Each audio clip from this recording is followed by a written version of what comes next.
pronax so early on. I really didn't see it coming. But, well, I think we are live with the match, and we start off with Friberg walking into a pistol shot from JW, and NiP are already 2 members down. So what a start from Fnatic already. Get right, trying to see if he can get a kill up here on short. But, well, he's not really finding it, and they're low on health as well. Fnatic are doing a fantastic job early on here. Very good start for Fnatic to this pistol round. Let's see how this goes. 3-on-5 situation. There's still more than a minute left. But NiP, I mean, they got Fifflaren, Xizt, and Get Right left.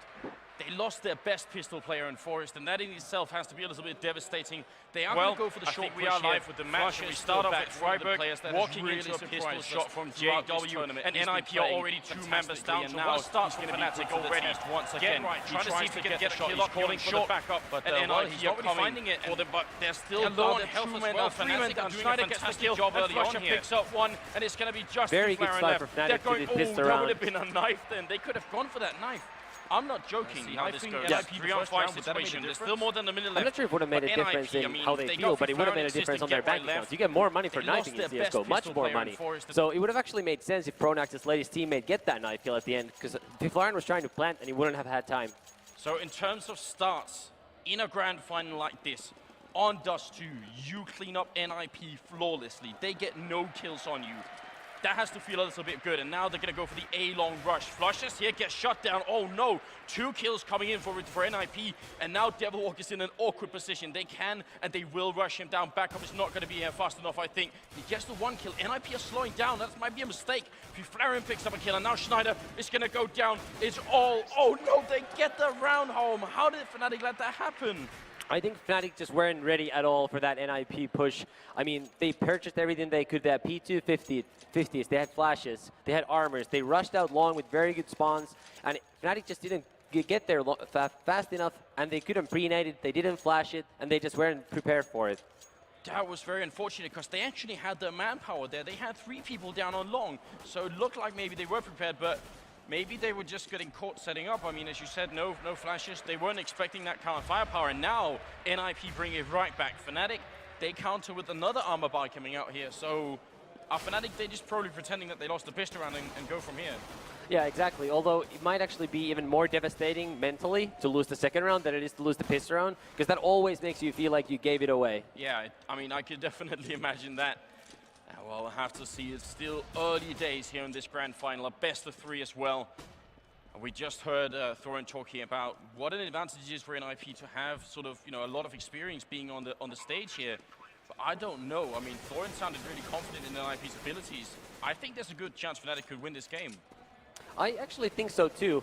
I originally thought exactly as Thorin did, and I said that on podcast earlier today. I thought NiP would just smack anybody who came from the other side of the bracket. Like, no chance at all. But after talking to znajder in an interview I did with him for Agile TV about an hour ago, I actually started feeling like Fnatic could have a chance. Then I looked at the maps when I did my preview on Agile TV, and all of a sudden I'm thinking, okay, Train favors NiP, but JW is very good on Train. Yeah. And at the same time, Dust 2 and Inferno are not bad maps for Fnatic. No, they're not. And pronax has proven to be a very good leader, and he could actually outmatch Xizt in that department. And then I looked at the stats, which are also available in HL TV, and it just seems like Fnatic players are even playing hotter this tournament. They really are. So although NiP is the more complete team and the better team, it has been so far, Fnatic actually do have a chance here, I think. I mean, I definitely think so too, and I'm glad you bring up the maps as well, because, I mean, you did predict it in your preview as well that it was going to be Train, which really surprised me. We've hardly seen Train this tournament. We've seen it a few times, but I think that's very cool. So if it goes to all 3 maps, which well might, yeah, well, we're going to have to see how Train does, and you're right. JW is a really mean weapon to have on a map like Train. Right now, we're on Dust 2. We're in the 5th round. And Fnatic have bought rifles once again. No AWP picked up on anybody here. It's all rifles. And NiP walking into the tunnels, but this seems like the standard Dust 2 setup, really. Yeah, NiP are playing similar to how they were playing against Very Games, just slow, methodical. They don't want to take too many risks early on, although it does look like they are going to go out through the middle doors here with Forest leading the way. Yeah, they are. No smoke going up in CT spawn, so they're not really signaling to Fnatic that they're coming. There the smoke goes up. Get right, and Xizt through the door. Picks up a kill, and it's going to be Friberg with the second one on flusha. Now Devilwalk and JW alone in a 2-on-5 situation. And this is not the round Fnatic were looking for. I mean, this is a big problem, because in this round, Fnatic were looking to maybe take back some of what they lost after having lost the second round, and now their economic situation is going to be a little bit hard to deal with. It actually seemed like a problem to me that Fnatic spent quite a bit of money on their save rounds. So JW, for example, couldn't afford an op, which is by far his best weapon. Yeah. And a lot of them had about 4,300. That's just not enough money to get all your nades and flashes and all that other equipment that counter-terrorists need. And you just need that against a team like NiP. You need those counter flashes to be able to stop their attacks. Well, round is over. They lose actually all their rifles as well, so they have nothing left. They have, well, about 3,000 on average on the team right now. There isn't enough to make any kind of buy. Fnatic, they're on the less favored side here. How many rounds do you think they need on the counter-terrorist side of Dust 2? Well, we saw NiP actually drop an 11-4 lead against LGB Esports in the quarterfinals 2 days ago. Yeah. So I think that's a good indication. I'm not sure how good Fnatic is on their T side, because I haven't seen many other matches this tournament. I've always been casting the other games that were simultaneously going on. But I think if they get 4 or more, they're definitely in the running if they get the terrorist side pissed around. So they have some distance to go still. I mean, they got the one round here, but they might be able to pick up some more. Pronax comes in with a good headshot there on Xizt. That might be all we see from Fnatic in this round. Obviously, with this USP, can't expect too much. But now, I mean, I'm waiting for Fnatic to pick up this AWP. And actually, the fact is that on this map, you could do the double AWP setup, and znajder can actually pick up an AWP and use it as well to some effect. He can for sure, and that's something we also saw some other teams do against NiP on this map. Just pick up multiple ops, because it's just an adjustment for NiP. It's not something they're used to. Obviously, there's such a good terrorist side team on this map that they're expecting to get 12 rounds with a pistol. Yeah. Maybe they're okay with 11 without pistol. But if you're playing against a team like that, you don't really want to let them play the way they normally play. And just as you said that, Fnatic buys 2 ops and an auto sniper, and this is a curveball. Yeah, it definitely is. This is a big investment. These rifles are expensive. If Fnatic just throw them away, it's going to come back to haunt them. But if it works, it could actually just stonewall NiP here. They could be shut down anywhere they go, and that's obviously what Fnatic are looking for here. The 7th round coming up, and, well, the underdogs, they are, well, as you said, they're trying to throw a curveball here. And is it going to work out or not? NiP, they're setting up towards long. They still got one of the tunnels, but the bomb is over there, and that's always a big tell. So what kind of play do you think they're going for here? They're going to be taking over the long A area with 3 people. flusha is defending there. Hits his first shot. Nice, and he misses the second one. Friberg will take him down, 1-for-1 trade. And actually, flusha probably maybe should have had some backup in a guy with a rifle down there, because as soon as you get the shot, and as soon as you miss a shot down on long, you probably will die. Now the smokes are going to go off, so they can cross over without any problem. But pronax pushes, great flash. Oh, he could have actually got the second kill there, but Xizt will take him down. We're back to a 3-on-3 situation, but now JW is in effect. He gets the first kill, picks up the second, and Fnatic win the round. And there's the power of that young Swede, the master AWP.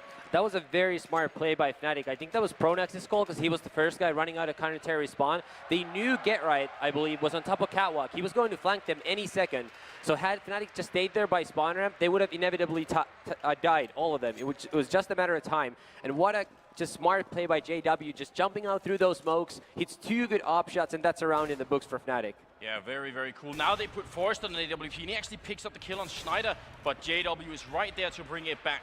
And I mean, in the past, JW has won very many games for Fnatic, and maybe he could do it once again here. We've got a 1-for-1 trade going on, so the early lead that NiP got in this round, they kind of equalized right afterwards. And JW has been the top player so far for this entire tournament. The top 2, flusha. Number 3, znajder. They have the 3 best players statistically in the tournament. Get Right and Forrest rounding up top 10. That is something right there, isn't it? I mean, that is, and now if they could just, so that means if they continue the trend that they set earlier in the tournament in this grand finals, maybe there is a chance. Devilwalk shuts down the push on short for a little while, but Get Right, they want to push through here. Devilwalk is going to go down. Nice shot from Get Right. They keep going. pronax defends. Forrest with the AWP shot. We're back to a 2-on-2 situation, and if Forrest can get this kill, the A-bomb side of it open, and there it is. Double coming in from Forrest. Now pronax is very close by, but I think they realize. Yeah, I think they know pronax is coming from Catwalk, and they get the bomb down. It's a 2 versus 1 with NiP's 2 superstars alive. Oh, very good here. And there's the kid on pronax, but he's going to have Number to do 3, a lot. znajder. He We have the leaded 3 here best off players Fnatic. statistically in If the he does this tournament. 1-on-2, Get right that and could Forest be rounding up very top big 10. round. That is something right there, isn't it? I mean, that is up, and now the crossfire there it is. Forest they continue the triple kill that they set. Is very impressive indeed. Was that 3 or 4 kills? It was a quad kill actually. Oh, wow, so 4 a big kills. round by Forest, who, as we've said, I think he's actually been a better player throughout this tournament overall than Get Right. And like Thorin has said countless times in the studio during this tournament, it's actually been Forest as of late who's been picking up the slack, while Get Right has been in a bit of a slump. And of course, when we say slump, that just means he's been maybe the 5th best player in the world instead of the number 1. Only the 5th best player. Well, yeah. The problem is maybe NiP do need him to be higher than that right now. Is Fnatic are going to play this well? My question is though, on that push there, because we got an eco round, so we got a little bit of time to talk about something else here. NiP, they actually pushed Get Right up, in front of that push up on short, where usually he plays a role where he's more in the back, doing the backstabbing, doing the lurking. You think that's a mistake from NiP doing that kind of push? I actually think on that round, it was just an adjustment, because usually when NiP attacks A, it's usually, I believe, Friberg going up catwalk, the rest of them going up long, and then Get Right is usually lurking in the middle area. But obviously, Thorin talked about domestic matchups. I think Fnatic knows NiP so well that Get Right really can't lurk the way he normally does, because otherwise Fnatic would just really counter him individually, because they know the spots he likes to be in. So it's actually better probably for them to sort of mix it up a little bit, so they can't always know where Get Right is hiding. Yeah, so they're playing another Swedish team, and that means they have to adjust accordingly. That does make a lot of sense. Now we've got a 2-for-7 scoreline. We're in the 10th round. Fnatic, I mean, this is still anybody's game. A few rounds here. It's very much anyone's game. We'll see how they do. They got the triple setup down on long early on to anticipate any kind of rush. When that doesn't happen, they go back to a different setup. Yep. And currently NiP just running their slow default. They're taking over the area slowly. They're trying to find out what exactly it is Fnatic are doing, and if they have any odd setup going on, or if they're just playing the default spots. And then once they figure that out, they're going to set up their attack.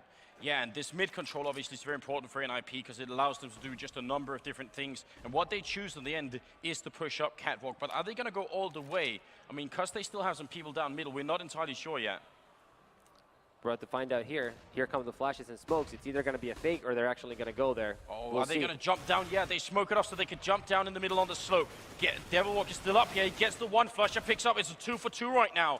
And let's see, flusha's still alive, trying to get another one. There's the bomb drop, so now they definitely know. And flusha with the FAMAS gets this. Oh, that's znajder picking up that kill, and Get Right is now alone in a 1-on-2. He's trying to land the shots, but he's very low on health as well. And Fnatic should just calm down for a second here and just, play this. They got the advantage. Então, as duas são o mesmo modelo, né? In this 1v2, he's completely changed the direction he's going. Fnatic will probably expect him to be coming through long now. And he could really surprise the Fnatic players here. Oh, is he going to turn around at the right time, though? They're not checking it. He's going to flash up and run around. Now they know where he is, and he gets shot in the back by flusha, who was actually going out to check. So what was initially a great plan from Get Right, well, I mean, I'm not sure if Fnatic meant to counter it that way, but it worked out in their favor. Yeah, I mean, it was a good plan, but even the good plan, when you have 20 health, can be countered. Yeah. There's only so much you can do. It was a good try, but flusha's triple kill just really shot NiP down that round. We were talking a little bit earlier in this half about how many rounds Fnatic were needed. You said maybe 4, maybe 5. Right now they're up to 3, so this is actually a decent start for Fnatic. I mean, it's a good start for Fnatic. I mean, they're 4 rounds behind, which seems like a lot, but actually it isn't. And they also have the rifles. There's 1 max 7 on JW, so the only really downside here is that they can't afford the AWP on him right now. If they could, Fnatic would be in a much more solid situation. Essas duas fotos aí é a de baixo, é a Brastemp também, Rodrigo. Eu não estava olhando a Eletro. So muito caro. money situation for these E teams essa is completely Brastemp different aí as of right está now. R$100 mais quase R$100 mais barato, né, que as Casas Bahia. If Essa daí é na NiP come back to Amazon. win this next round, Fnatic will get only $1,400 for losing, and that's too little. Means they will have to eco well at least once. Most likely twice, because they will want to get that up in JW's hands, potentially also flushes, and maybe that auto sniper. Então, para mim comprar, ela nesse preço, tem que comprar pelo site, né? Que se na loja não vai ter esse preço, né? There's Xizt with a headshot onto JW. Now they're pushing into the bomb site. They have taken control of the B bomb site, and through the door they take down znajder. flusha comes in and keeps spraying, but he doesn't get the kill. And 2-on-4, they should probably run away at this point. Yeah, they're not going to be able to take over this site. NiP are set up there well, even though a lot of their players are actually low on health, so is flusha. So Fnatic are doing the right making the right choice here, falling back to the A-bomb site, trying to save these weapons for the next round. Like we said, they're going to be very low on money. They're still going to have to save, but there's always a possibility that with 5 people alive next round and those 2 weapons, they might be able to make something happen. I mean, how many times have we seen on Dust 2 a retake for the B-bomb side fail, even when there are equal numbers? So a ton. Yeah, I mean, it's happened so often. So even if you're 1 or 2 people down, it becomes nearly impossible. It basically is, unless the other team just really screws up. So, and I mean, you really don't want to count on NiP making that kind of mistakes. They have way too much routine for you to count on them to make that. Obviously, sometimes you have to go for them, because sometimes you just have to. Sometimes the other team has 14 rounds, sometimes 15. Yeah, exactly. And I mean, occasionally you can maybe try and get some shots through the door, hope for a lucky headshot, and then you can take it back. But there wasn't any kind of that action going on from Fnatic. Now the 12th round is coming up. The round lead now, 5 rounds for NiP. Fnatic, they saved the 2 AKs here. And what I see a lot of teams make a mistake in this particular situation is they save the 2 AKs in the first round, and then the round after, where they really just need to save them once more, they end up throwing them away. So what can Fnatic do here to make sure that they at least save the AKs, if not win the round? Well, it's actually really tough, because even if you just stack one site and NiP goes the other way, they may still come back to chase them, as if JW gets a kill and flusha gets another one. It's a 3v3 all of a sudden. Yeah. I mean, there's no easy way to do that, just to sum it up really quickly. All right, well, we'll have to see. There's more art than science in this. JW will go down. Had a battle going on with Forest and could have probably got that headshot, but it goes the other way. But now flusha and znajder are still left, and there's the AK and the body and head armor on flusha. If he could find this 1 kill here, that would be huge. That would bring it back to a 2-on-2. He's really trying, hasn't come up with any luck yet. He keeps spraying, and there's the kill. Get right going down. 2-on-2 situation. Should they go for it? They probably should. flusha has a kit, so even though it's not really a favorable round, I probably would go for it. Just because CT side Dust 2 is such a hard side, you don't want to just give up 2v2s without trying. Yeah, and obviously that kid makes a big difference. That buys them the time they might need. Now, znajder's also picked up an AK, and that's a big deal. Both NiP players down on long, and they have to plant for that position as well. flusha comes in, gets the kill on Forest, and now it's all on Friberg. He comes out, gets the 1 headshot, 1-on-1 situation, and the bomb is ticking away. flusha has to do this, but he has no time, and Friberg jumping away with the knife out. What a duel. flusha comes up with a kill as the bomb explodes. I mean, time management there, and also just NiP playing the clock against Fnatic. Yeah, NiP just played that 2v2 situation in a very smart fashion. They didn't overextend, they didn't peek, they knew the clock was playing to their favor. Friberg with the smart move there at the end to delay the clock as much as possible. A very good round by Fnatic, a good effort considering they only had 2 guns. Absolutely. Still a round for NiP. Yeah, now they're going to go for something different here. They're boosting flusha up on short. I'm noticing again, there's no AWP on Fnatic. Hopefully that's not going to be a problem, because they'd like to pick up that 4th round at the very least. Right now, they are falling behind slowly. That they are. NiP are up by 6 rounds. Well en route to those 12 rounds that I said they probably would like to have this half. But Fnatic still have a chance to get a couple of rounds on the board, give them a little more room to work with after they change to the easier terrorist side. Well, we'll have to see here. NiP are doing exactly what they've done earlier, taking mid control slowly and then deciding on where to go from there. Fnatic aren't giving them a target, but in fact, znajder pushing up will take down Get Right, and that is obviously a big deal. Picks up the AK as well, and he will fall back. So you have the man advantage. Do you play defensively, or do you keep trying your luck? Well, that answers your question. You no longer have the man advantage, and now NiP is taking over the A-bomb site, and we'll see what JW can do here. Oh yeah, he's going to have to fall back. He was very exposed down and long, so he makes a run for it down here, and there will be someone flanking. If he's not careful, he might just go down. And they'll normally it'd be Get Right in this position, but it is actually Fifflaren. Xizt and Friberg coming in with kills, nothing but headshots, and it's going to be Devilwalk to go down now. JW, who initially sort of took up this position to wait for backup, now, well, it's not going to arrive. Yeah, the backup will not be coming. So, good luck, JW. You're being chased down. Fifflaren is holding that door, and there's 3 terrorists looking for you at the other end. And Xizt takes him out. Triple kill for the NiP captain there that round. Yeah. Friberg chimes in with 2 of his own. NiP up 10-3, and Fnatic are going to be forced to save once more. That's so unfortunate, because znajder put in some real work that early in that round to get that kill. And I mean, once you have that man advantage, that immediately, I mean, those entry frags really make a big difference in every round, whether you're on the counter-terrorist or terrorist side. So they had a good opportunity here, Fnatic. Yeah, that was a very smart move, actually, by znajder. He clearly knows how Get Right likes to play there, and he just peeked it, killed Get Right. The problem is his teammate instantly got traded, and they were down to a 4v4, so they actually didn't even have time to rotate or make any adjustments based on that one frag. Oh, yeah, that's right. I mean, it's really hard right now. They're 7 rounds behind. Friberg in the middle covering. It's an eco round as well from Fnatic. Lurpers, what kind of strategy? I mean, we saw Znajder throw in a little bit of a twist there by pushing up. Is there anything else, do you think, a Fnatic sort of bag of tricks that they can throw out against NiP to get maybe one round home here in the final run? The elephant rifles. They need the elephant rifles. See if they can shut someone down. I mean, they had the double up set up with the auto sniper earlier, and I mean, they did win some rounds, but they ended up throwing a lot of rifles away as well, and I think they only came out of that round with maybe 1 AWP intact. Yeah, it's like you said, it's an expensive way to play, but it can also be a very effective way to play. So I like the thought of Fnatic taking a little bit of risk. Now we see at least JW with the op, so that looks good for them. Everybody else has a Colt. I mean, he's willing to buy this AWP at the expense of having no head armor and also having no grenades. Now, no head armor is not a big deal when you're on the counter-terrorist side, because if you get shot in the face by an AK, you know, you're going to die anyways.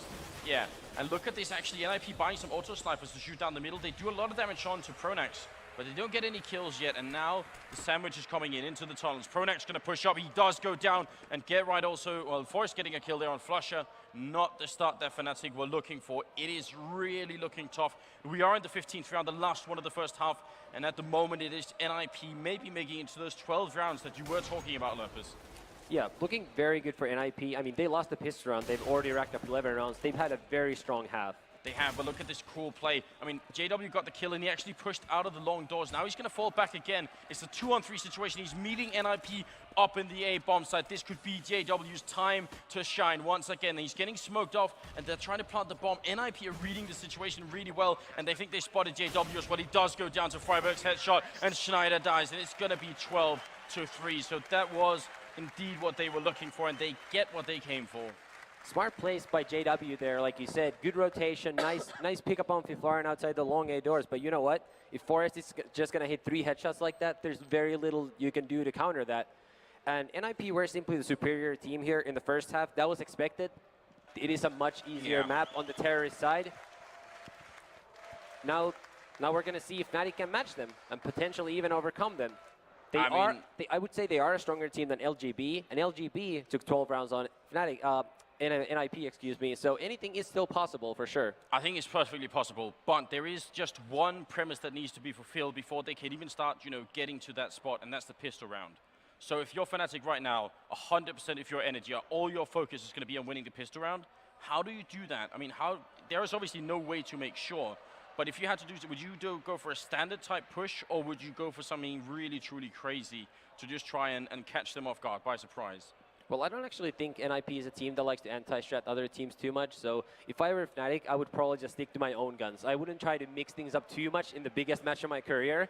It seems easier to just do what I'm comfortable doing and what I feel confident in. So if I were Fnatic, I would just stick to my own guns, and I would do what I'm good at, and I would stick to that, and then we're just going to have to find out if that's good enough. I mean, I actually spoke to some of the NiP players when I was at the house not too long ago, and we're talking about the whole problem they had with Very Games in the past. And I think it was actually Get Right who told me what they ended up doing a lot was trying to, once they started losing to Very Games, they tried to play Very Games' style of game, and that didn't really work out for them, so they forgot how to play their own game. Do you think there's a chance that Fnatic, I mean, you kind of hinted at it here, do you think Fnatic could end up playing NiP's game instead of their own, and how do they prevent themselves from doing that? I actually don't think that's a problem for them so much, because NiP actually plays a very loose style that is really hard to replicate, because you need people like Forrest and Get Right for that to be effective. And obviously JW is such a dominant opper. Fnatic's playing style has to include him in a way that NiP's playing style simply couldn't cater to. Well, we'll have to see how it goes. Here it comes down to the pistol round. The second half here in the grand finals. $100,000 on the line, and Fnatic, they need this pistol round, and they're going to go up short aggressively. The Glock train is the answer that they are looking for, and we'll see. flusha kind of in front as well. They got the bomb in front, so they're really signaling here. Fifflaren is going to take down pronax, and I think he was actually covering from behind. He goes down immediately, and that could be a big problem, because now they got short, they also got long, and Fnatic are locked in place in this bomb site. Get right leading the charge to try and retake. The bomb has been planted, but there is a kid on Friberg, so they can do this. znajder and JW, great headshots coming in, a great return kill, and there's one more for znajder.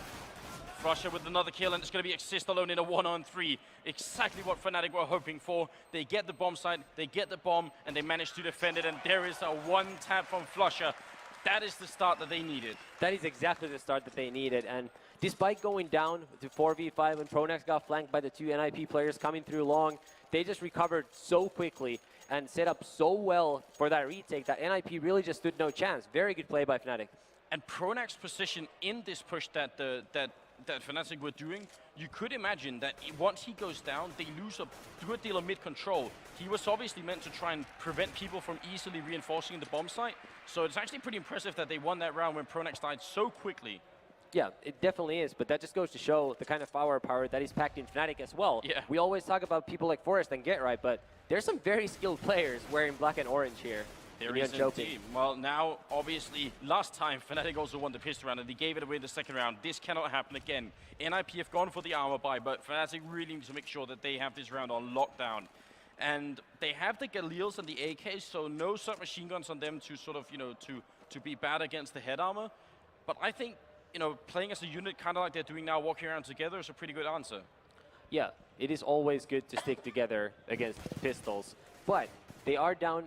They are down to 24 health on flusha's part, and they are in a 4v4 situation. So this is not a safe round as Forest picks up Devilwalk in the B tunnels. It's a 3v4 now all of a sudden in the favor of NiP, and they also have a fairly sizable health advantage. They're running into the 5-7 on Get Right. They have to be so careful. Fnatic needs these next kills, and there they come. Two of them, in fact. Forest still has the Galil picked up, and there is a pistol on Friberg as well. It's a 2-on-3 situation.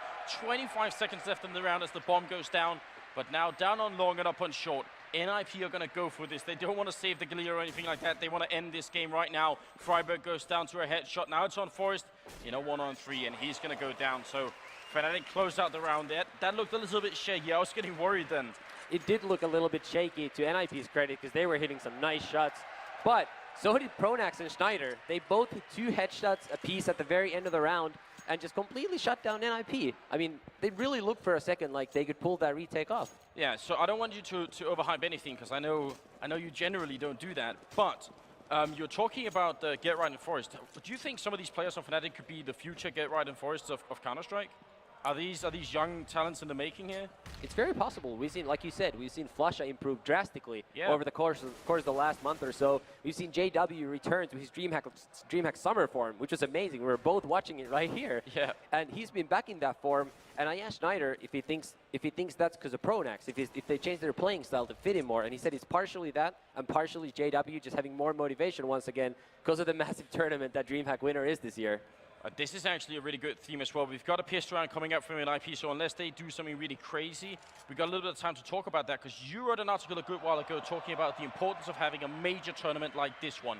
Some teams, some players, they just behave differently in a major tournament, so maybe that's also what's on the line here for Fnatic. But Friberg comes in with 2 great shots. There's that NiP craziness, and they must shut it down. znajder with the headshot, and JW, they do retake the bomb site, and none of the rifles can be picked up by NiP players. Good kill from znajder there on Friberg or Fifflaren as well. It's going to be Xizt and Get Right left in a 2-on-3 situation. One's coming up through the tunnels, and flusha, oh, he narrowly missed as that, and that could be a big problem now. Xizt is, oh, he's in the right position, but he goes down, Get Right in a 1-on-3, and looks like Fnatic once again have stabilized. Yeah, I mean, some scary moments there for Fnatic. Karn's heart must be racing watching this as NiP just get these entry kills. A sick play by Friberg here that we see the replay here. Getting these 2 kills with his P2000, very close range. Nice play. Yeah, there must be, I mean, yeah, his pulse must be almost exploding at the point when he sees 2 kills like that early in the round, especially because it's the bomb that drops as well. So if Friberg gets some really early backup in that round, it could go all wrong really quickly. Now NiP have rifles, AWP on Fifflaren, not on Forest, which actually does surprise me, because a lot of the time, NiP have actually been favoring having Forest open instead of Fifflaren. It seems recently Fifflaren has really taken over the main opera role on Dust 2. But, like you said, Forest usually starts opping when things go south. Yeah. We saw that against Very Games as well. At first, he was only Fifflaren. He was getting some kills, but NiP was losing rounds. Forest picked up the op. You know, 2 ops can be better than 1. Yeah, 2 ops could definitely be better than 1, and if you have an auto sniper as well, well, then you're off to a pretty fine start, at least some of the time. Fifflaren tried to get a shot early on that round. He was being flashed, so it was just kind of like a guess, and nothing really came of it. Fnatic now playing a slow round here, down to 50 seconds on the clock. They got some people on short, but this is a fake. The bomb is headed over to the B tunnels, and that's the big tell, and NiP obviously don't know. They do not know that, and we're just going to have to wait and see how Friberg, the sole defender in the B bomb side, as NiP have rotated 4 people into A, can respawn. That was an easy shot missed by Fifflaren. Should not have happened. Forest is going to go down and actually get a kill, actually, but Forest goes down right after Fifflaren gets killed as well, and it's Friberg and Get Right in a 2-on-3. The B bomb site has been run over. Friberg could not stand oil. He walks out of the bomb site. And let's see, how do they retake this with 1 person down? I don't know how they can. Can they? Doesn't look like it. Get Right is ready to give up. He's ready to save that AWP for the upcoming round. Now, obviously, NiP, this is the 4th round of the half, which means NiP don't have any money to save. They've used all the money to buy all the equipment this round, so they will not have money to buy next round, regardless of Get Right saving that op and Friberg saving that M4. But if these 2 players do survive, it's very possible we might see two other remaining players maybe buy P250s, one of them maybe pick up a Nova, and we've seen NiP get very close even with just pistols. Yeah. So that could be a dangerous combination. What is the logic going into a round like that from NiP having just Friberg in the bomb site? I mean, that seems really risky. If he goes down, you know, that's the bomb site lost, and we just talked earlier about how difficult it is to retake the B bomb site. Well, the thing is, you really can't play a default setup on Dust 2 and expect to win rounds as counter-terrorist, because it's such easier map for the terrorist. So as such, you need to take risks. And that was a calculated risk on NiP's part, that Fnatic would attack the A bomb site. So they over-rotated, set up there with 4 men. This time pronax read him out. They sent a perfect fake, and oh, also, it doesn't hurt that pronax got 3 kills while faking the bomb site. Well, yeah, that's obviously, I mean, that will really sell a fake almost any day. When you start losing players in the bomb site you're stacked up on, well, you're pretty not going to rotate the other way with the remaining people who might be wounded or, you know, barely surviving. We're now in the 20th round, and Fnatic are catching up. Fifflaren up here, not going to get the shot. He falls back and flashes out. That's the strength of that position. You know, you can kind of get a free shot, and if you miss it, there's very slim chance you'll go down. Fifflaren goes back another way to see if he can get the next kill, but oh, JW read that so well. He guessed Fifflaren would come back to take a peek, and he takes him out, and now is he going to keep pushing? He's got pronax in front with an AK, actually, so they've got the AWP a little bit further back, but Fnatic could take this bomb site. JW looking for that shot at long. Xizt not giving him the shot, keeps falling back, but Fnatic will get the bomb planted here on top of the A site with a 5v4 advantage. It's going to be a tough retake for NiP. It definitely will be. 1 man down already. JW though misses a shot. Friberg gets 1. Another shot missed. Xizt comes in and Friberg as well. And now it's going to be pronax low on health. Devilwalk alone, and he's so far away. The bomb has been planted, but they should be able to defuse this while he's fighting it out with Xizt. And there's the retake. NiP dropped nobody.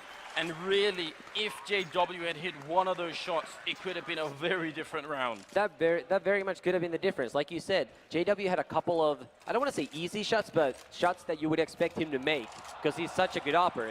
So JW had a chance to make a difference that round, while on top of A, he missed a couple of shots on Get Right. NiP hit a couple nice shots. Yeah. And just like that, individual skill can trump teamwork sometimes, and that's what it just did as NiP got their 13th round and their opening round here in the second half. Yeah, that is the beauty of a game like Counter-Strike, isn't it? Sometimes it's just that individual skill that comes into play and changes the situation that really should have been unwinnable almost for NiP. 1 man down, the bomb already planted, and Fnatic even had time to take up some positions after that. We'll see how it goes this one. A really important round for Fnatic. They are low on economy here, and NiP are only 3 rounds away from winning the first half, so now they have to step it up. They definitely do. At the same time, NiP still don't have a lot of money, so a couple round wins from Fnatic, NiP's broke, and they can get right back into it with perfect money control. But before that, they have to win this round. Currently, NiP actually have more money than Fnatic, so this could be really troublesome for pronax's squad if they cannot convert this round into a round win. It really seems like it. They're setting up for the split push onto A. 3 people down on long, 2 people on the catwalk. When is the word go going to come? Well, we've got 45 seconds, so it has to be soon. They are moving up. There's one person in the pit from NiP that's get right down here, and he's going to see if he can flash them off for a little bit. Peeks out and gets shot down by JW. Fifflaren misses a shot. He does some damage here to znajder, but damage is not enough, and now I think he's overextending his position. He's going to be a double teamed and goes down to pronax, and that gives up the bomb site. That seemed like a mistake. Yeah, but at the same time, he knew there were people at long who were going to be rushing to get him any second. So, I mean, it's easy for us to see because we see the map. We can easily say that he should have stayed looking at long, or he should have stayed at rail. But in reality, in Fifflaren's shoes, he did what he had to do. He knew he had to take a risk. He just couldn't hit that shot. We'll see. Forest gets a return kill, but he's going to go down to Devilwalk afterwards. It's going to be a 2-on-4 situation. Xizt and Friberg, they're still attempting this retake, even though they're 2 men down, and znajder, with so little HP after the shot that Fifflaren landed on him, still gets the shot on Friberg there. And JW, look at that, he's not going to let Xizt go. They're hunting for him now. And what's the logic into this? I mean, Fnatic don't have a lot of money, but they're really adamant that they want to get this rifle away from Xizt. Oh, znajder gets the final kill, so they get it away. They don't save the orb though, that they lost. Yeah, that's a big loss for them. And something also to point out is NiP once again took a risk last round. They had 3 people stacked over at the B bomb site. They were expecting Fnatic to attack there. They did not. It was a risk, it didn't pay off. Now, well, the gap is still closing. I mean, Fnatic, even though NiP are close to winning, Fnatic are not out of this game yet. They can still go back and win this map a few rounds in a row, and NiP might, well, they're already ecoing here actually. So that's what we're seeing. NiP, yeah, Fnatic are about to be only 4 rounds away. That they are, and a good call by pronax here as they walk out the middle doors. NiP are not covering that properly. They're going to take out Get right there, does JW with a nice headshot, and they should be able to take out this B bomb site. Yeah, definitely seems like it. Forest shooting up into the sky, but not going to get any kills for that. It's going to be Xizt and Fifflaren left. 2-on-5 situation, and that call from pronax going out into the middle. I mean, in eco rounds like these, it's very common for people to try and stack up a bomb site. Stacking the middle, not something we see so much anymore. Yeah, I mean, the middle is just a very rare place for the terrorists to go. But as such, it's a rare place to go because it's a dangerous place to go. There's a billion places. You're basically in a crossfire the second you come out. But if the CTs are stacked in B and A, it might very well be the safest one. So it's a bit of a risk for the terrorist, but when it pays off, it's a very easy round win. Well, I mean, good read from pronax in that situation, and we've been talking about him a little bit too as well. That's one of the main driving forces why Fnatic are doing as well as they are right now. And those calls, you know, not losing anti-eco rounds is really important. That seems like a really stupid point to make because obviously you know, anybody could say that. But even at the top level, we do actually see teams fail at such things really often. Yeah, I mean, anti-eco rounds are not that easy to win at all times. The pistols are very powerful, especially the P250. And you actually gotta not make mistakes to not lose them. Because people like Forest can turn those around very quickly if you just give them a chance. We saw Friberg just a few rounds ago getting a double kill as they tried to enter the B bomb site. So you're right, those pistols are a little bit dangerous. Now we have an auto sniper picked up from Get Right. No AWP on NiP, but also none on Fnatic. We have one scoped weapon in play, and it's up on A long. But the push is going to come out to middle once again. Forest is going to get shot down. Nice killing there from JW, and now they're going to run for the bomb site. Xizt out in the fight. He gets the 2 kills early on, and he's still alive somehow with 19 HP up close. He turns his back, and pronax is going to go down. The triple kill from Xizt may have just won this round from NiP, but it's not done yet. It's a 2-on-2 situation.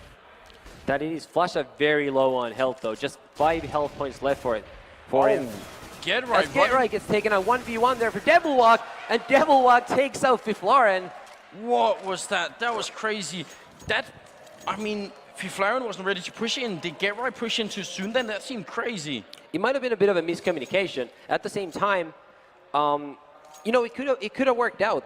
I understand the idea of NiP wanting to go in very quickly because it doesn't give Fnatic time to set up. Had they been able to plant the bomb and get in good positions, would have been tougher. But like you said, there was a bit of a miscommunication or mistiming at least, and Fifflaren wound up attacking just slightly too early. Oh, that's unfortunate. Now 10-on-13, and Fnatic have a real opening to get back into this game right now. NiP are on an eco. Xizt has bought a deagle. Get Right's going to get taken down, but oh, that's a nice headshot. This is why you buy the deagle. Friberg here trying to battle it out, and we saw him with a pistol just a few rounds ago. So maybe Fnatic should be careful about this. Forest running in, but JW is ready to handle him, and Xizt has changed up his position. This is the handheld AWP basically. That it is, in his hands at least, the way he's shooting with it. Yeah, really nice headshot earlier in the round. Fifflaren will be trying to save this AK for the next round. He might actually be going for some entry frags, but Fnatic has so much money, it really doesn't make too much sense. This AK is much more valuable to NiP than what he could gain by taking out 1 or 2 Fnatic players, which is the realistic expectation. So do you think, I mean, Fifflaren, he's sort of saving it, but at the same time he just gave it away. Who makes the call on a team like NiP? You know, is it Xizt coming in and saying, Fifflaren, go back and save it? Or is it just Fifflaren playing on feeling here? Most of the time it's the player themselves. They know what to do most of the time. But every now and then someone might just step in and say, okay, man, you have to go save it. Yeah. And that's actually a bit of a mistake in my opinion. Like I said, there wasn't much to gain for Fifflaren by trying to go for those kills. So I think it would have been a lot more valuable for his team to just go properly save that AK by hiding in, for example, the pit at long A. Yeah, and we see it now on the NiP scoreboard as well. They could have had, you know, a couple of thousand more on at least one player by saving the AK. Now they're all broke again. If they lose this round, that means Fnatic are probably going to equalize the score because they get 2 rounds for free if they lose this one. So we'll see how it goes here. Nobody dying just yet. There was a bit of a peek over on long by Fnatic, but now they're pushing up on short instead with JW in front. There is an AWP though and an auto sniper. Heavy investment into this round from NiP. Indeed, and maybe that's exactly what they need. They know they need to switch their game up. They've lost quite a few rounds in the second half. It's 8-1 as of right now. So they know what they're doing, or have been doing, hasn't been working.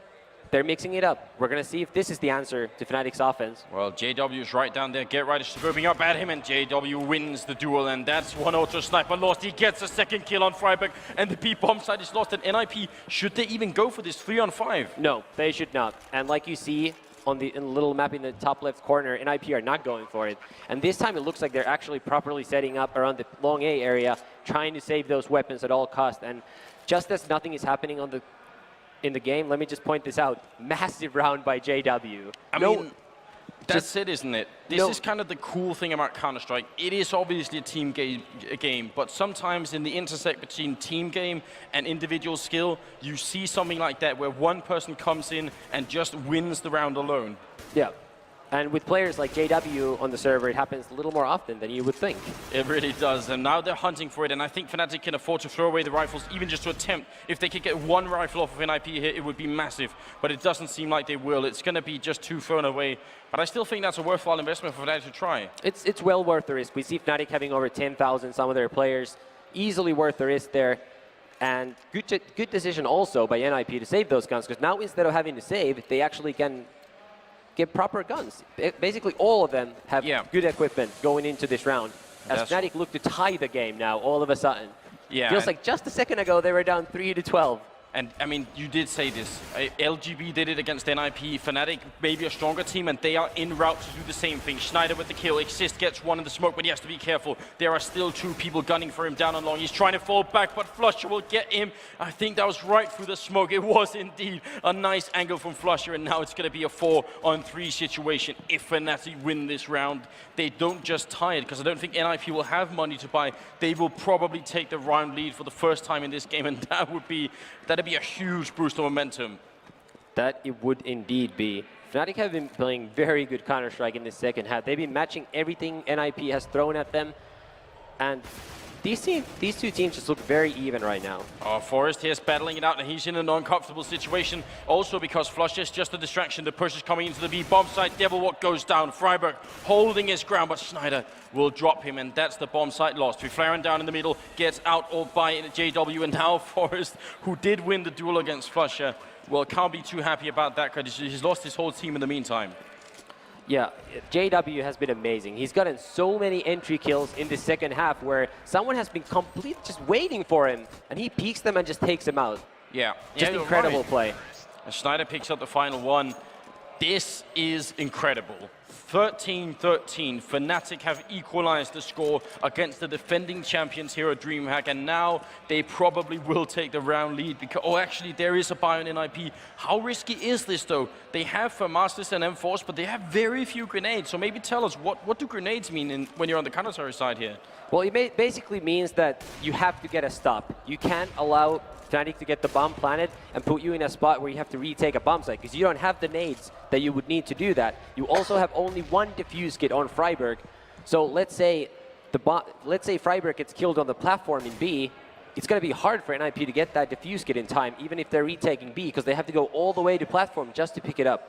So the odds are stacked against NiP at the moment just because of the slightly risky buy here. And it's actually a very risky buy because I'm pretty sure if we look at the scoreboard, they won't have that much money. So if they throw away this round, Fnatic get that 15th round that they're looking for, and all of a sudden NiP is going to be in a lot of trouble.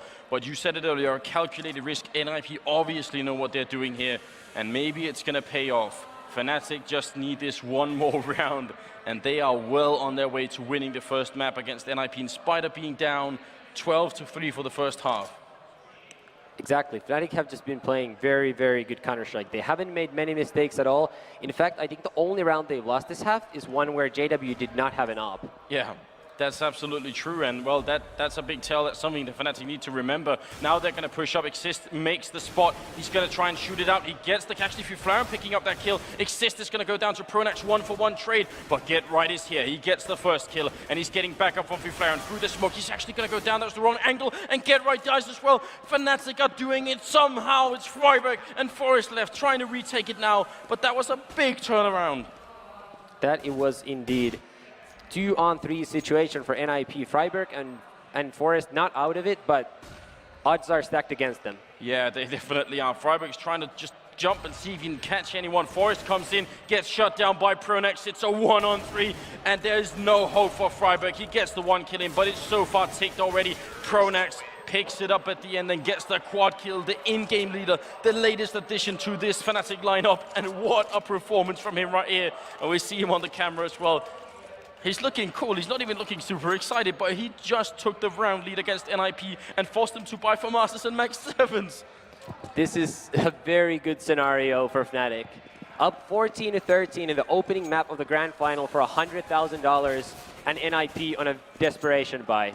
I mean, this, oh, you're right, desperation. I mean, desperate is a really good word to bring up in this scenario, because NiP know that if they throw in the towel here and eco, Fnatic will probably win the first map. And that is not what NiP is interested in. Obviously, they need to come in here and win the first map in the grand finals and show themselves to be as strong as everyone is expecting. We'll see what NiP is doing here. It looks like they are going to push on the catwalk, so that's a bit of an adjustment from how they've been playing earlier in the half. Forest is right by the middle, and we'll see if they might actually do something aggressive here. There might be a push coming soon. Yeah, we'll see. A lot of flashes raining in. Fifflaren can't see anything now. He's going to push up, double push up on short. You're right. We'll see how this works. Xizt gets the kill. Friberg in the B-bomb site. pronax going to get run in return, but there's the Max 7 from Forest. He gets only the one kill in, but flusha still alone in a 1-on-3. So that aggressive style working out wonderfully. Now they just need to take care of flusha, which they should be able to. Very, very good play by NiP. Bit of a risk by JW to go in for very first into that B-bomb site and clear that very close to the right spot behind the box, spotting through that 1 pixel crack where Friberg was playing. Didn't work out. But guess what? Even after this round, assuming NiP win, Fnatic are still tied 14-14 with more money on the easier side of the map. Yeah, that's exactly right. So NiP are far from out of the woods yet. Flusha's coming in here, trying to get the 1-on-3 done. He's got 15 seconds. He has got the bomb, so if he gets one kill, maybe he could force the plant. But no, they're going to come for him. No bomb plant here. Fifflaren gets the kill eventually, and it's going to be a tied score, but you're right. The money situation is what really works in Fnatic's favor right now. It does indeed. Now, NiP is good at these weak buys. We've seen it time and time and time again. They always do that. They buy so often with very low money, and it very often also works in their favor. It's true. This time, they barely made it out, and if it hadn't been for that aggressive setup down on short and in the middle, well, maybe it would have just all fallen to pieces right here. But we'll see. Now, push coming. Well, they were sort of running into the tunnels, but you can't really rush the B-bomb side like that because there's always going to be a smoke in the way, basically. Yeah.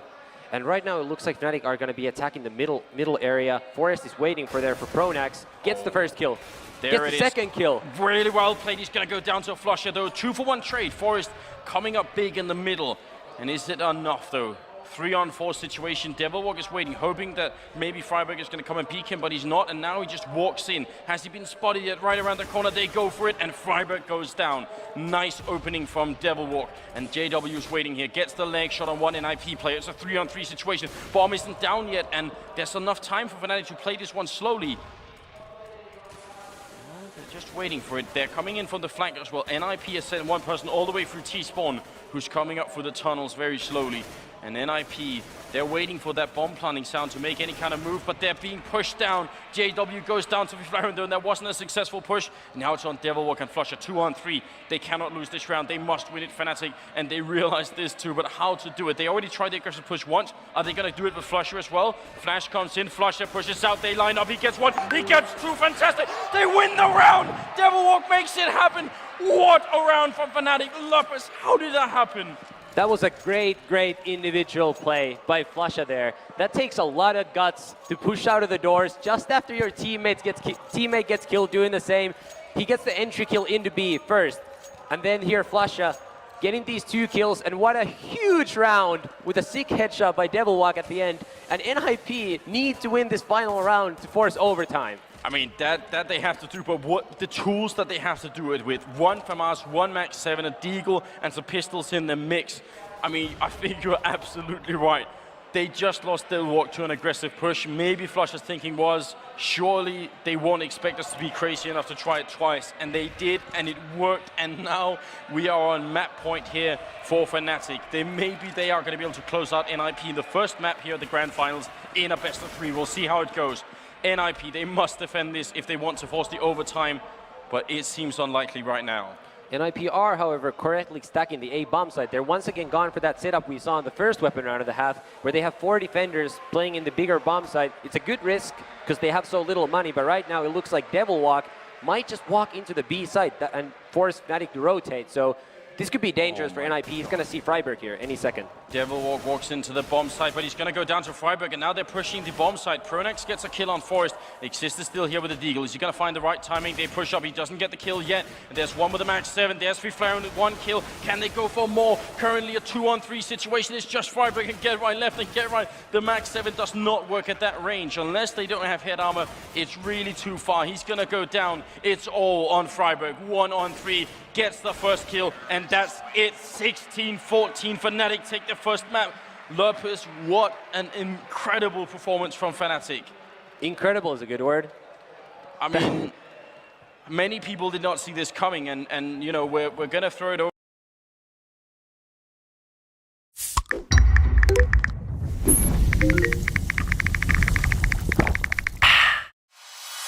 Ô Vandique, falando em ações de fato do governo ou até mesmo estruturalmente por parte do Banco Central, a gente vê o ministro da Fazenda, Fernando Haddad, comentando, né, que o juro está alto e que para baixar a inflação seria importante ter um crescimento estruturado da produtividade aqui do país.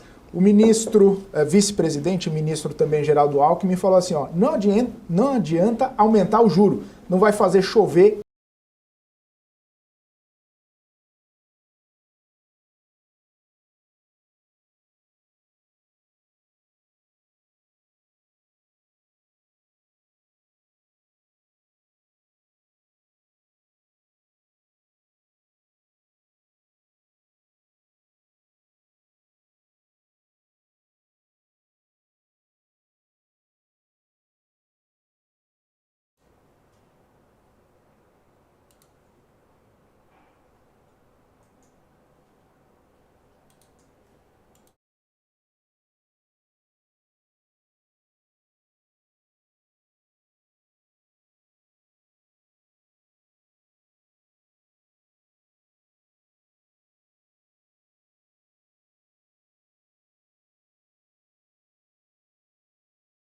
We are at the Grand Finals, the second map in a best of 3, and there is a 1-map advantage for Fnatic.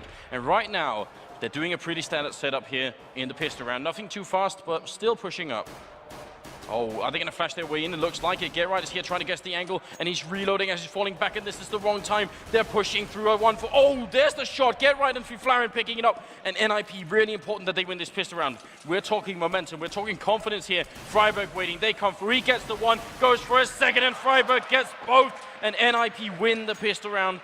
That is important, and well, look at that. We see Get Right getting back into it, trying to hype the crowd up. I don't think that's really necessary. It looks like the crowd has their favorite set out.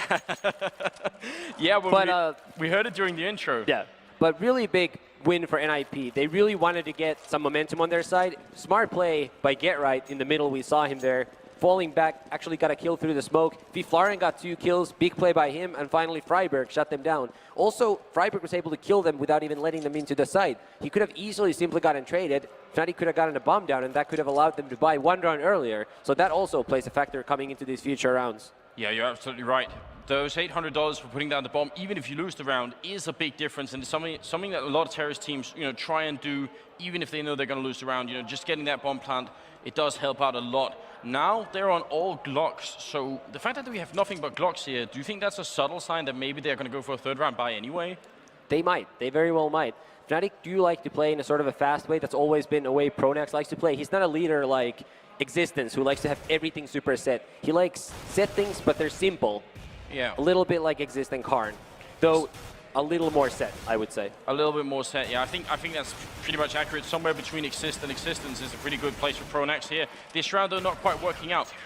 If I was Fnatic right now, I think I would try for that 3rd round buy simply based off of the logic that when you come out of the sort of win that they just took on Dust 2, I'd want to pick up on that as soon as possible. Put NiP back where they're doubting themselves and really take the lead early on. But what we're seeing here is actually just some 5.7s or sorry, not 5.7s, but P250s instead. Yeah, there's also other factors to consider that we're not aware of. We've only seen this new Fnatic roster play Inferno a very handful of times, but these guys have put in, let's say they've practiced Inferno 20 times. Let's say 15 of those times they bought 3rd round and they lost all of them. That's true. That's going to make them hesitant. We can't know that, so it might just be possible that they know that is not their strength and they're playing to their strengths here.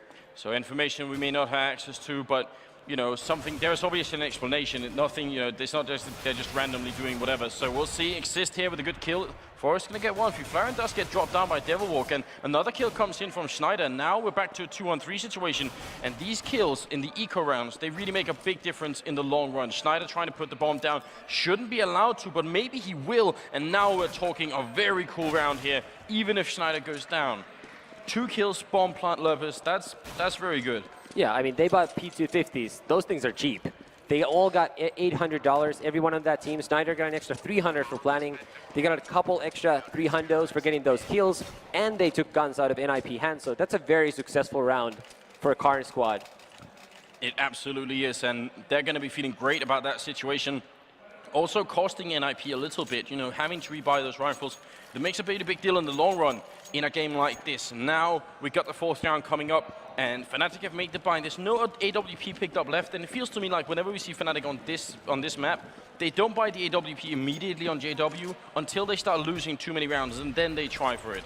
Yeah, Inferno is a map where you don't really have a natural place for an opper, so you kind of have to work really hard to get your shots. That's why a lot of the times it's easier to play with rifles. They're cheaper, they're better in afterplant situations, and like I said, there's just not many advantageous places for an op on the terrorist side. But if things don't work, it's a good adjustment. It is a good adjustment, and also, I mean, not all AWPers are comfortable playing on short range as there is on Inferno, but JW is. So if they know it, they might have it. He is one of those close range AWPers, kind of like Delpan or someone like that. We'll see how it goes here. The 4th round is coming in, 55 seconds on the clock, and currently looks like they want to go for that B push or the mid push once again here. And the push is going to come after Flush's flash. Yeah, right here, but Xizt takes the 1st kill. znajder comes around the corner, but actually it's going to be pronax who picks up one on the Xizt. So currently looking at a 1-for-1 trade. They see the bomb there, NiP. They know that the bomb is here, so they can be quite sure that the push is actually happening, at least until, there's 35 seconds, so probably not going to go all the way to B right now. Forrest is down in the pit waiting, and Fnatic haven't made a full breakthrough yet. They've actually traded 2-for-1. Now znajder picking up a kill there. That's important. Get Right goes down. Now back to a 2-on-4-3 situation. It's going to be Forrest with another kill. pronax alone, and he is not going to make the entrance here. Fifflaren will pick him off, and that is the round drawing to a close. was an opening for Fnatic to actually get something done in that round. Yeah, that was a chance. I think that round really fell apart when Friberg was able to push into Banana and take out flusha. I actually think there's a chance Fnatic might have wanted to split through the counter-terrorist spawn into the B bomb side, but Friberg getting that kill, first of all, gave NiP a lot of information. He knew all of Banana was clear, allowed NiP to rotate. And then Fifflaren got a very important kill through that small, tiny crack into Library, where znajder was after taking out Get Right. So 2 people go down on NiP. They still need to rebuy some rifles. That at least that means their economy can't be built up as much as NiP would like to. If they get rounds where they survive with 4 or 5 members, that's when it starts to get really scary for Fnatic. But as long as they at least kill some people every round, you know, they're not doing terribly. Exactly. And so far, it's not good, but they're still fighting. It's very early in the half. Last night they were down, I think 2-12 or 3-12. I think just 3-12. But regardless, they were down by a ton more rounds and they still came back. So if you're a Fnatic fan, you don't have to worry just yet. No, not just yet. I mean, we've seen other teams like Very Games getting just 4 rounds on the terrorist side here of Inferno and still making it back and winning. Actually against NiP is what Very Games have done at least a couple of times. So that is something you have to keep in mind as well. The counter-terrorist side is favored on this map. And now we'll see. 40 seconds on the clock just turned. The bomb is over by Banana, so this push in the middle is a fake. Are they going to push through Archway? 30 seconds on the clock. Friberg still defending, and he's got the Molotov to keep them out of there. Fnatic is burning a lot of time, and this is a big risk, but it pays off. Xizt goes down. Forest is going to get killed by Devilwalk, and znajder gets the one there onto Fifflaren, and now all of a sudden NiP have no hope at all. Good return kills. How is this coming up? I have no idea. The bomb goes down in the bomb site. We're back to a 2-on-2, and pronax narrowly escapes. What a chaotic round already. It has indeed been that. And we'll see if NiP can actually retake this site here. Yeah, they got Devilwalk down in the pit, and pronax joins him as well. The pit position is so strong. Now Get Right comes in, does a lot of damage on him. He's not down yet, and Friberg trying to sneak up will get the 1 kill, 2-on-1, and Devilwalk goes down. Great kills from Friberg. That really made the difference. He saved NiP just now. And something that we didn't see on camera was flusha actually flanking Friberg in B. Had he had his AK out when he came through the spawn arch, he would have been able to kill Friberg. He had to switch to his AK. Friberg went behind the corner, and he heard flusha running after him. He turned around, took out flusha, and the Fnatic player just basically missed out on a free kill. And then that huge turnaround with Get Right getting 3 kills. What can I say? It's a 2v5, and just a crazy round for NiP. It absolutely was. Well, Fnatic are still going to be able to buy. They did put down the bomb as well, so they get the extra bonus. And NiP's economy, I mean, they lost a lot of players that round. They keep winning these rounds, but they're losing a lot, and it shows on the scoreboard when we see the economic situation. We've got the 6th round coming up here, and Fnatic are going for another mid-push through the smoke. Forest is there. He sprays. He only gets the 1, but now he actually could have got a lot of kills there. He does do damage, but it's not enough. There's still 1 person in the site waiting, and now they're wrapping around. JW, straight headshot onto Xizt. Feels like Xizt has got a lot of shots to the face from those AKs already in this map. Yeah, a lot of them from JW, who's an absolute monster. He really has been. I mean, this last map and also this map, he's just keeping it up. Pronax here waiting, gonna jump through the smoke, and Pronax was ready for that one. Now Friberg alone. He did the last round, but now he gets the double kill. It's a 1-on-2, and they're low on health. Friberg is gonna keep going. He doesn't check the corner, and that could be his death. Oh, he's gonna go down. Devilwalk waiting a long time to get that kill, but he made sure it happened. Smart play by Devilwalk too to wait, because he had such low health. Had he not hit in that corner and let Friberg run past him, there's a good chance the NiP player could have just checked the corner and taken out Devilwalk. So smart play by him. JW, the big hero in that round, getting those 3 entry kills. Even his AK is on fire. Yeah, and now we get the first round of this map coming in here for Fnatic. 1-5 is a perfectly acceptable score, just like on Dust 2. Fnatic don't need to get a lot done here, and they know it, and NiP know it, and we know it too. So we're gonna keep our eyes peeled here, making sure that that Fnatic don't get out of control, because NiP, they can't afford to lose this map. Obviously, that would be a disaster and a big upset in this tournament. That it would indeed. Let's see. This time, not the mid-push coming up straight away from Fnatic. This is more kind of the standard setup on Inferno, just spreading terrorists pretty much all across the map. They do make sure there's nobody up on Banana. They push up that far, and that does give them a little bit of an advantage. That means, I mean, if you let the counter-terrorists push up far on Banana, that means they could basically have 1 person on Banana and 4 people in A. So right now, Fnatic know that that's not the case. You're entirely correct there. But right now, it looks like Fnatic are going to be headed to the B bomb site. And Yeah. Get Right and Friberg are getting ready to, I think, are they going to be pushing into Banana? No, they're just getting ready for that push. They got one person at A and 4 people over by Banana, and this is actually what a lot of teams refer to as the NiP. Here comes the push. Friberg is waiting, and so is Get Right there, pushing in, wrapping around for construction, but Friberg's going to go down. Get Right only got the 1 kill. znajder and JW will drop him down, and now look at how aggressive JW is, taking position all the way up here. The bomb is going to go down, and we're looking at a 3-on-2 situation as one more person drops. Pronax is very close here. JW picks the 1, but it's not enough. Pronax has 10 HP, hiding in construction. This is so tough. It's ticking away. They're going to go for the defuse. Pronax comes in, but Forrest will find him. And a good round from NiP, a good retake. But we've got to say again, and once again, I mean, they only survived with 3 members. If we bring up the scoreboard, how much money have they got? NiP are actually okay for this buy round, but if they lose, once again, no money left in the bank. Just because of that, if I were Fnatic, I might actually consider buying this round, even though they have very little money. You know, they can't afford a proper buy. But it might be worth the risk, just knowing that if they get a little lucky on this round, yeah, and NiP would have to save. And this time they don't go for it. And obviously we don't know what Fnatic are saying, but you have to imagine that's the kind of conversation they might be having the first, 5 or 6 seconds of the round when it's just a freeze time. Maybe just going over it in their minds. How much money could they theoretically have, and is it worth it for us to actually try and punish them because of it? They don't go for it. They go for the straight Glock save here. And that's probably going to give NiP another round unless something really drastic happens. Yeah, and that also probably ties into their decision not to go for the 3rd round buy.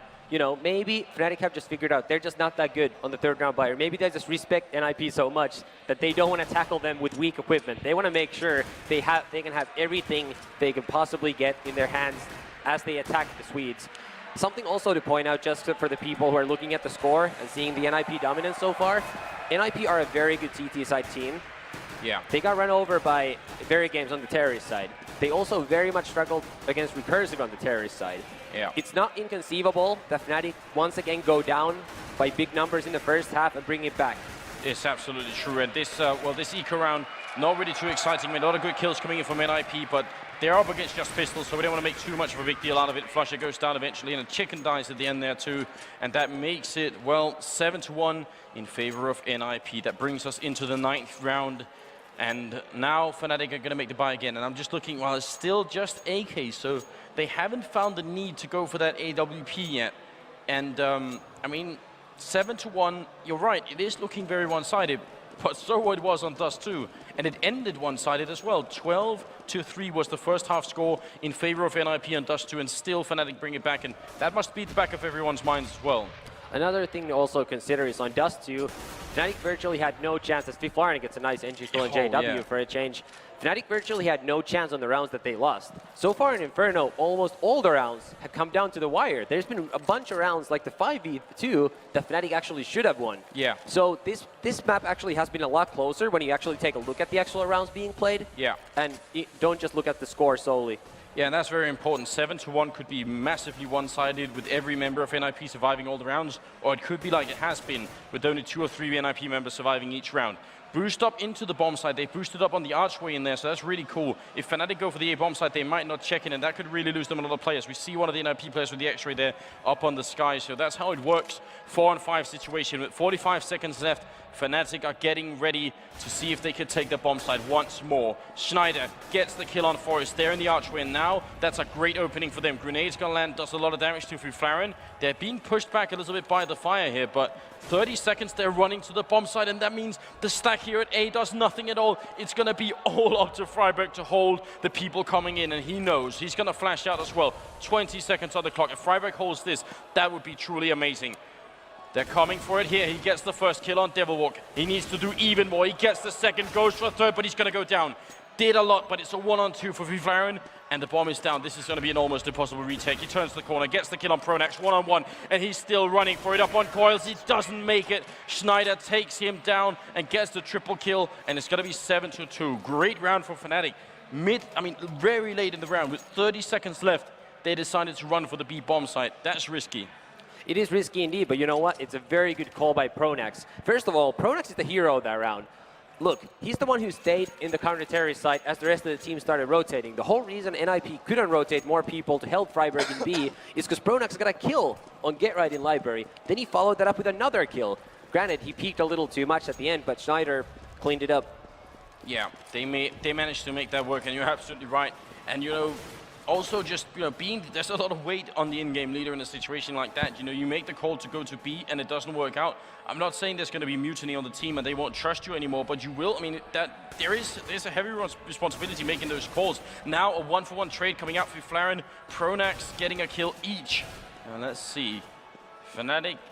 It's an opening, but it's not one they choose to sort of really pounce on. They're still taking it slowly. It's always good to reset on, or often anyways, good to reset on the terrorist side, because those 1-for-1 trades are actually favorable for you. Yeah, we'll see here. Now they make it a 2-for-1 trade. Devilwalk coming up with a good kill here on Forest, who really feels like Forest hasn't been able to do too much here in the first 9 rounds. And now znajder comes in. Xizt, this time he gets the kill, and now Devilwalk's going to see if he can get it in return. Right now it's a 3-on-3. Get Right comes in. NiP are very low on health, and pronax picks up a double once again. Oh, actually, that was flusha with one of the kills, and now it's Friberg alone in a 1-on-2. And this is just great play from Fnatic. They're playing methodically, and it's working out right now. By the way, once again, very good flank by pronax. Just to give him more credit, because he deserves it in this series and so far in this tournament. Well, Friberg here in a 1-on-2. The bomb is ticking away. He's got the kit, but he's got almost no HP to work with. Again, a miraculous situation for Friberg if he could win this. He's really trying to find the headshot. He gets the one, goes in for the second. It's a 1-on-1. Friberg, oh my God, he does it! And there is time to defuse as well. 7-2, it's gonna be 8-2. That was one of those magic situations. And Friberg, I mean, that is gonna go down in at least a few frag movies right there. That was a very, very big play by Friberg there.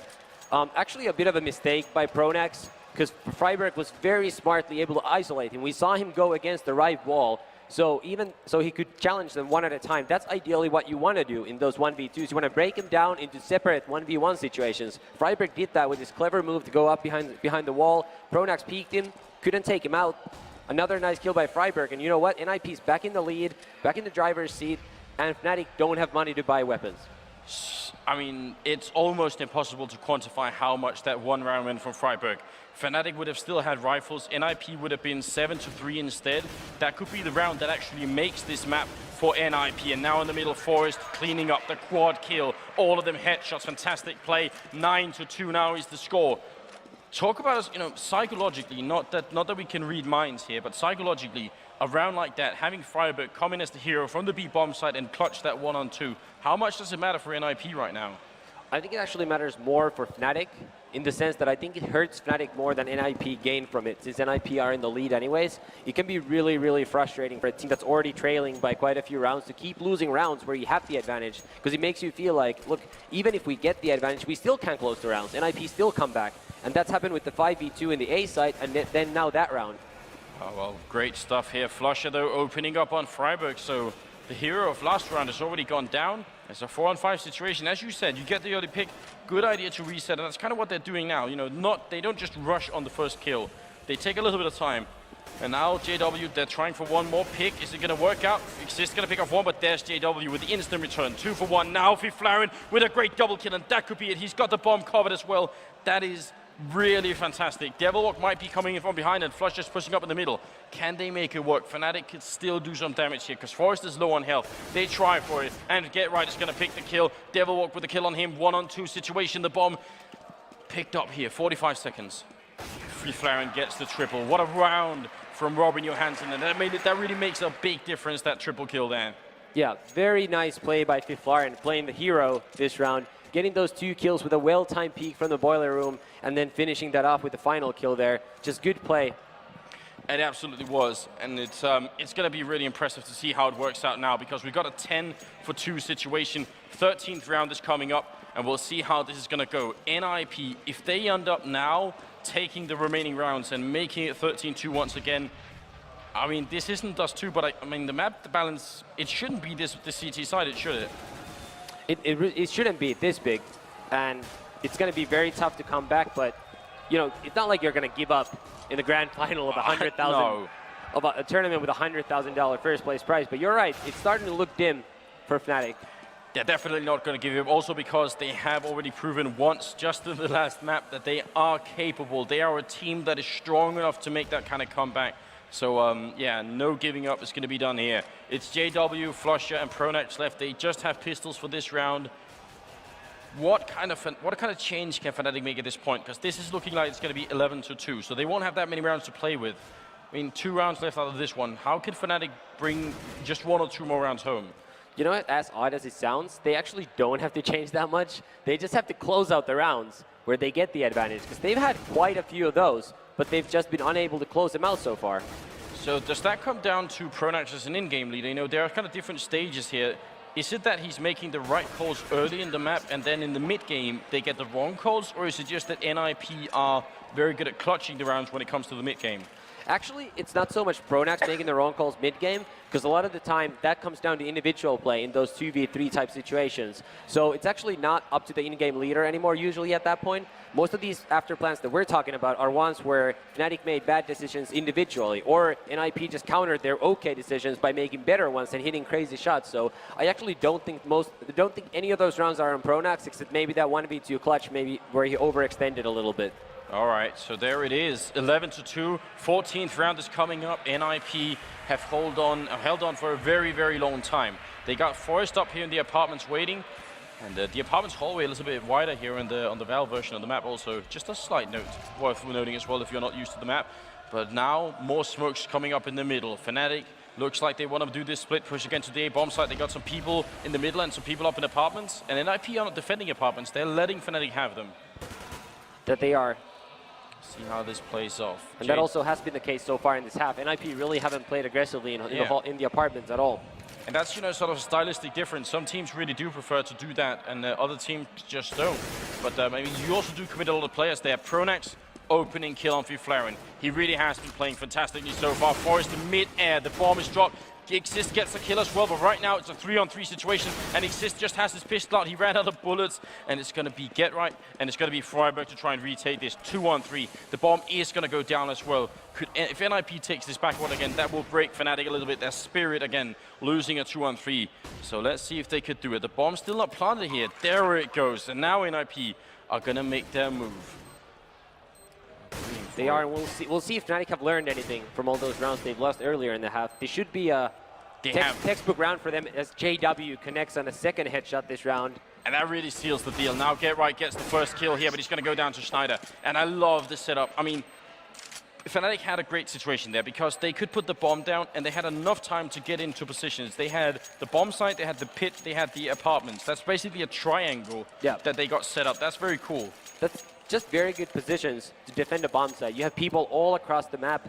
So wherever the counter-terrorists are coming from, first of all, they have to look everywhere. And no matter where, you always have crossfires. Yeah, exactly. And actually, crossfires is kind of a key word when you look at Inferno, because you do tend to set them up on the counter-terrorist side as well, in the middle, over at B, even coming out of the apartments. There's just so many opportunities to get those crossfire setups, and it's been working for NiP so far, but 11-3. Fnatic win one more round, and all of a sudden this first half might be completely acceptable for them. Yep. So that's what it hinges on right now. We're sort of at the edge of a knife right now, and it could go either way. NiP could get another 12-3 half, just like they did on Dust 2. Fnatic could make it back, just like they did on Dust 2. But winning the pistol round for the second half right now is going to be once again critical for Fnatic. It will indeed, because you just have to win one of the pistol rounds. We saw that with Very Games, actually. They lost both pistol rounds on Dust 2. I was talking to NBK after the match, and he said, well, you know, we got one of those pistols. Would have been a different story. On Nuke, they won one of the pistols, but they lost the save round right after. So that's basically the equivalent of losing both pistols. It's very tough to beat a team of your level if you don't win one of the two pistols. Yeah, absolutely. Get Right in the middle, gets a kill on pronax, and that's really great because it's actually a fake. Friberg here throws out a perfect flashbang. They come through, they don't check the corner. He only gets the one kill, does a lot of damage, but Xizt is already here. flusha takes him down with some interesting AD spray coming out there, and now in the middle, znajder goes down there in the library. That leaves flusha alone in a 1-on-3, and this is the final round of the first half here at the second map, and flusha in a 1-on-3. If he does this, that'll really cement his role as probably the MVP of this whole tournament. He's already been playing fantastically, but that would be truly something. He's behind the sandbags, and they come for him. He gets the first kill. Now it's a 1-on-2, and the bomb is ticking away.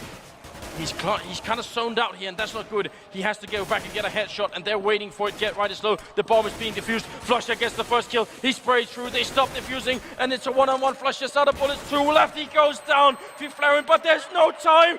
flusha did it. Oh my God! It's gonna be 11-4. What a round! I cannot believe he got that.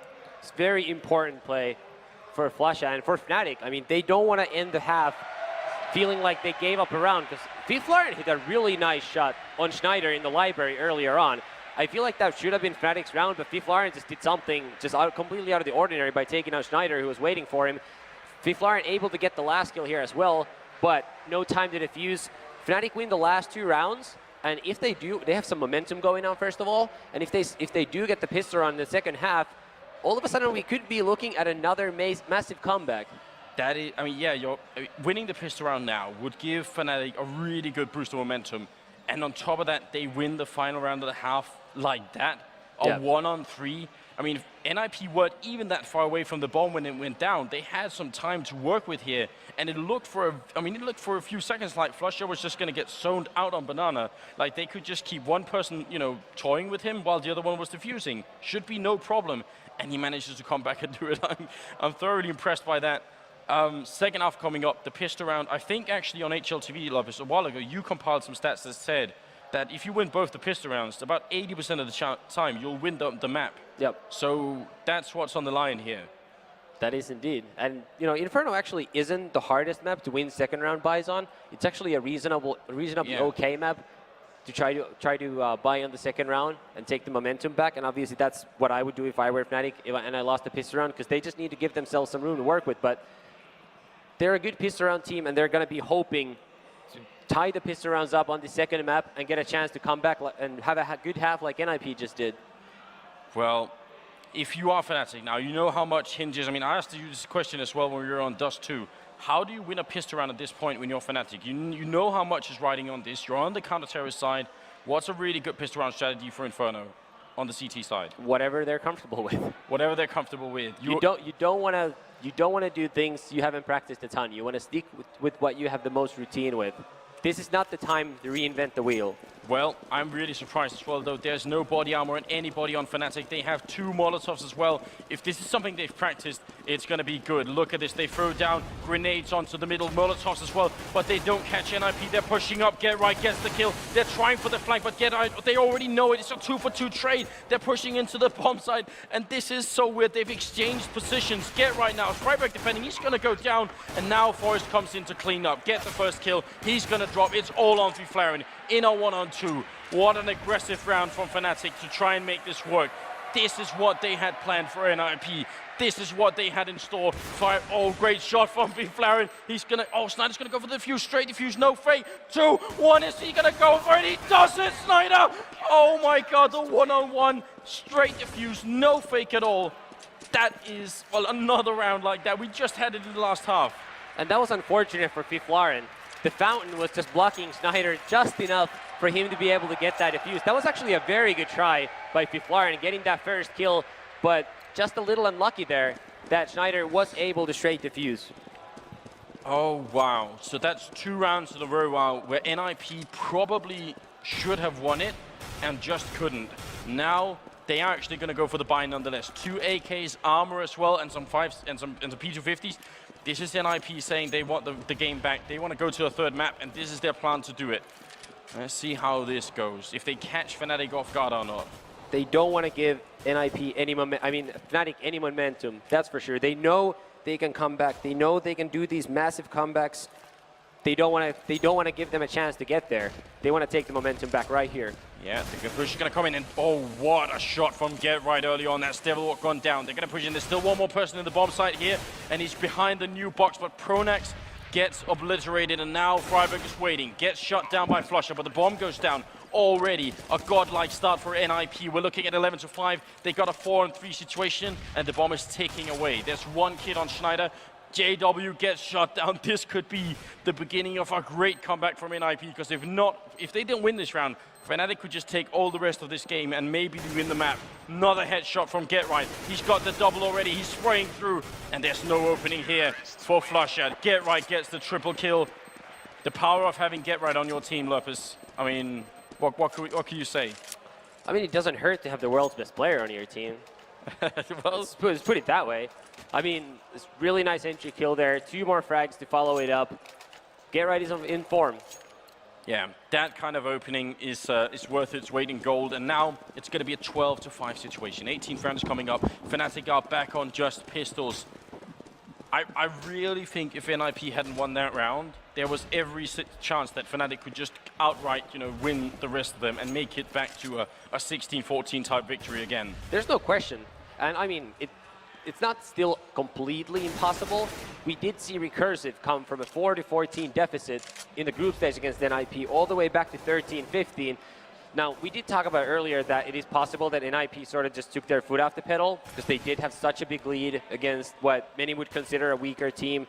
But at the same time, Fnatic could still do it. It's not inconceivable. It's not inconceivable at all. Devilwalk there with a good shot. They had the double set up there, and Xizt is going to go down. Now Friberg gets the kill on pronax. Are they going to keep pushing? The B-bomb side is pretty much open if they get the kill here. He's being reinforced, Devilwalk, pretty quickly, but I don't know about this. Whoa, Devilwalk with another great shot coming in through the smoke. That's Friberg gone down, and now flusha's going to run around here, but he does get taken down. NiP, I mean, even in a round like this, Fnatic had bought nothing this round, and they're still looking shaky. That's just a testament to how well Fnatic is playing, more than anything else. I mean, JW is not going to be able to win this round simply because he doesn't have a defuse kit, so he's simply not going to have enough time to do anything here once he walks into that site. Smart move by him. He's going to pick up that AK from one of the NiP players. He's going to go save it, and we'll actually see if Fnatic might go for an early buy, simply because they did take so many guns away from NiP. Not that NiP wouldn't have money to buy everything next round, because they will, but it just allows you to break their bank that much sooner if you do start winning. Yeah, now they're 3 rounds away from winning. We see a shot of the players there. I won't say they're looking super excited right now. Are they just hyper-focused on the game? Is that what we're seeing here? Yeah. That's exactly what we're seeing here. Simply, I mean, there are some different, because if we had been seeing, let's say, Universal Soldiers at this stage of the tournament, I don't think they'd been sitting like this. I think every round they'd been winning, they would have been a little bit louder. Yes, that they would. You can rely on Taz to do that. Yeah, exactly. So a slightly sort of psychological difference between the teams, and NiP, maybe that focus is going to bring them through. It's not said and done yet here. A little bit of damage onto Devilwalk. Actually, a lot of damage onto Devilwalk. pronax, I've seen him do this so many times before. He kind of flashes himself out to peek, but nobody's there, so he can't really get the kill on anyone. Good damage onto Friberg, though, but no kills happening yet. What are NiP doing? They're getting locked down here on Banana. I mean, there's no real entrance. pronax is there holding them back, but they seem to want to fight him on it. They do. They do want to take those duels. They do want to get that trade. We always talk about it, and it is true. It's good to trade on the terrorist side. Yeah, and right now, trade goes in favor of pronax. Devilwalk is low. pronax is less than half HP, but it's working out for them so far. And pronax is crazy. He just keeps going and will get shot down. Maybe a mistake, because that leaves Devilwalk alone with almost no HP. A single grenade on him here would take him down, but he's getting back up quickly. NiP, they could make a rotation still. There's 35 seconds on the clock, but yeah, they are sort of... What are they doing? They're not really sure what they're doing with the bomb here. It doesn't look like they've yet decided where they're going to attack. This looks like dangerous, because Forest is going to be able to take out Devilwalk, who's pushing with very low health. But we'll see. He might think this bomb site is empty, when in reality, we still have flusha defending it by the... Yeah, he gets the shot. There's the bomb gone down. flusha will drop Forest with the double kill. Now it's a 2-on-3 situation. Devilwalk and znajder, they are pretty close to the bomb site. They walk right through, and znajder gets only the 1 kill, but that was still pretty impressive. And now it's on JW. Walks right into Forest, and there is the triple kill from another of the world-class players that is on NiP's team. Correct me if I'm wrong on this, Lopez, but what it felt to me like was that by running down the clock, NiP forced, well, they didn't force, but they baited Fnatic into checking out on Banana. And we see this a lot from counter-terrorist teams, because if there's only 35 seconds left or 30 seconds on the clock, and you check and see nobody on Banana, that's obviously a big tell that the push is coming to the A-bomb site. And Forest was waiting right by that cart. So actually a brilliant mind game coming out there. Yeah. Had pronax known that he'd done so much damage to Friberg, there's a good chance he would have just hit and wouldn't have pushed there. Yeah, which got him killed. I mean, he'd already taken out a player and done over 90 damage. So bit of a mistake, but he just didn't have the same information we have over here in the casting studio. I hope not, because obviously that'd be cheating, but JW gets a good shot there. Friberg takes down another one. It's an eco round coming in from Fnatic, and NiP, well, obviously now is not the time to be losing anti-eco rounds, and it's looking steady for them as well here. Just going to be Znajder left, and he should be going down right there. Friberg picking up the kills, 15-5. Right now it's shaping up to be a third map here in the grand finals, and it really couldn't get better, could it? No, it couldn't. And I mean, we all want the third map, don't we? Oh yeah, and especially because it's been so close. I really think, we touched on this point earlier when we were looking at a 7-1 lead for NiP in the first half. You mentioned that, well, 7-1 is not always really an indication that it's completely one-sided. I feel like this 15-5 is not, it's not Fnatic being completely stomped here. No. They actually are very close to winning so many of these rounds. Yeah, I mean, the score could very, as JW finally gets his up and instantly picks up Forest, the score could actually very well be something like 12-9 in favor of NiP, which would be completely manageable for a good CT team like Fnatic. Yeah, I think you're absolutely right, and that's also a scary thought because, well, that's going to be a little bit depressing for Fnatic, knowing that they might have come so close, but now they're defending well. JW, as you said, with 1 kill, flusha picks up another one, 5-on-3 situation. Fnatic, they are not going to give up on this map, on this NiP outright take it away from them. Geralt getting some good damage onto flusha, and pronax also dropping low. The bomb is making its way to the B bomb side, so it's kind of just a distraction here, Geralt, seeing if he could keep 3 people in the A bomb side, and right now he is. Just his presence is enough, so if they get the double entry in the B bomb side, things look very different for NiP. Indeed they will. This is going to come down to the entry frags here. Devilwalk gets the first one. Yeah, and that's what they're looking for. pronax loves this position, and he gets it right through the wall. Xizt will drop, and he has no idea who shot him. Well, you can see the kill feed, but he does not know the angle. Devilwalk takes him down. Another shot coming in. Actually, that was flusha with the last kill. That position for pronax, we've actually seen that all throughout the tournament. And here's the thing. You'd think it'd be predictable, but you can't do a thing about it as you push through from the terrorist side. Yeah, pronax is very good at timing that spam. We've seen him use that time and time again. Good job by him there. And Fnatic are still alive. They still have a lot of rounds to win just to bring this to overtime, but anything's possible. Anything is possible. We're looking at 9 rounds in a row here from Fnatic without making a single mistake, and it is doable. But they need to build up that confidence once again. They need to shut down NiP early. And look at this, a difference from Fnatic. They push up JW up in the apartments here. Friberg gets an opening double kill, and he's going to finally be shot down. But Forest takes down JW. This could be the round. It's a 2-on-4 situation. Znajder and flusha are still left alive, but time is running out for Fnatic to win this map. Get right with a headshot. Now it's on Znajder. Ladies and gentlemen, it really looks like we are about to see the third map here at the grand finals of DreamHack Winter 2013. And nothing could be better than this. Znajder is going to have to pull a miracle. We're looking for divine intervention for him to come back into this one. Actually, it looks like he might not. It actually looked like he didn't realize that NiP has 15 rounds. Looks like he was going to save his weapon, get some exit kills. He started finally moving forward, so maybe one of his teammates just told him, dude, this is the last round. Gotta go for it. I'm going to save this weapon for Train. Znajder, well, he's got no chance anymore. Even if he gets all the kills, there's no time to defuse the bomb here. So it is all done. 16-5. NiP push us on to a third map on Train. And, I mean, what a performance from NiP. Done a good job. Our Lord is wise, right? He knows how to play it. The reality is that Fnatic, I think, right now have been looking much less shaky than Envy in this situation, despite the fact that Fnatic probably had the easier match versus Hellraisers, all in all, because of the mental difficulty that Hellraisers have had to actually get past.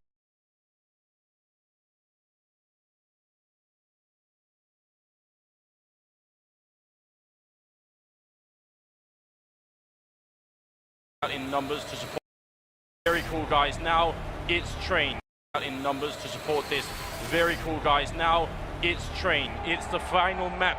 This is the conclusion of the DreamHack Winter 2013 Steel Series Global Offensive Tournament, and we'll see how it goes. Fnatic versus NiP, and Fnatic on the counter-terrorist side is a big deal, but look at NiP. Aggressive push over towards the B bomb side. Are they going to go? Yes, they will. Here it comes. flusha. pronax comes in. Can he catch a cut through the smoke? Not quite yet. And he's getting rushed down. Fifflaren getting a kill there. And now flusha's going to be pushed back. NiP just keep going for it. znajder gets the return kill, but the bomb is down. It's a 4-on-4. And GeT_Right's looking up from behind if he catches this kill, but he doesn't. Nice hold from JW. That makes all the difference. Now Xizt dropping low. Forest is about to die, and they will win the round with a grenade. Lurpus, that looked like Fnatic was going to lose that.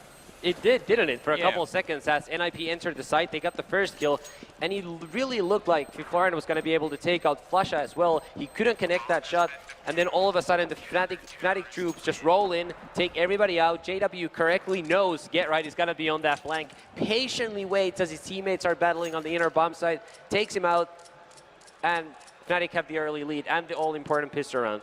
I mean, is that game intuition by JW, or have they looked at NiP before on this map? They certainly have looked into NiP before in this map. I asked them about the COL match. Had they specifically prepared something for COL? Had they watched demos? And they said yes. So there is no way they didn't do the same. Yeah. For the most important match of their careers. So understanding your opponent becomes all of a sudden very important. And yeah. JW, well, he probably, I mean, if not single-handedly, did a great job, because if GeT_Right gets that kill, all of a sudden they have to try and retake the bomb site while covering from behind, and that is not a comfortable situation to be in. Because look at this, by the way. JW pushed into T middle, and now they know NiP are going inner, but it doesn't look like it's enough. They're still not going to be able to stop that bomb from getting planted. Oh, and that's a big deal. NiP, they got the bomb plant in the first round, didn't they? Yeah. And then they got the bomb plant in the second round here, so they're going to have a lot of money for the third round, and it will obviously make the buy. Friberg here trying to stay alive for a little bit. 1-on-4 though with 7 HP. If he could get a kill, and still be good. And he is able to get that kill. Wow, before he goes down. So obviously the bomb's still going to explode at some point here, but the 2 kills and the bomb plant, Fnatic right now, this is going to dig deep into their economy. Yeah, that was a tough round for Fnatic. They probably shouldn't have lost 2 players. That might stop JW from getting an off for this first round, and due to the fact NiP were able to plant the bomb on both of those 2 save rounds, both of those first rounds, the pistol round and the save round, they actually have a ton of money. Fifflaren has an op right now. Granted, no body armor, but he's been very successful getting those picks early on from T middle, so we'll see if he's going to go for one of them once again.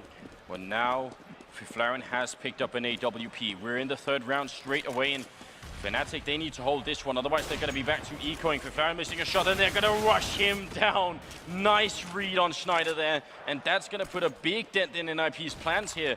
All of a sudden, they lose the AWPer, who was meant to pick somebody off in the middle. They're 1 man down. That was a really good read. That was, and that looked like something they have prepared specifically for NiP. Yeah. They know Fifflaren likes to go out there in the middle, like try to look for that early pick. They jumped across, made sure he can't hit that shot, and just rushed in, took out Fifflaren, who was just at a far too close of a distance for that up. Yeah, and because it's the Valve version of the map here, you can't look under the train, so Fifflaren had very little indication that they were actually as close as they were. He did spot them, and that's why he tried to take the shot, but maybe if he had been able to, he could actually have seen them coming a lot further away. Yeah. That's how it rolls, though. Now we're in the third map, or in the third round here, and Fnatic, they have the lead, but NiP, they want to go for the B push once again. 35 seconds on the clock. pronax is up close, but there are 3 people here.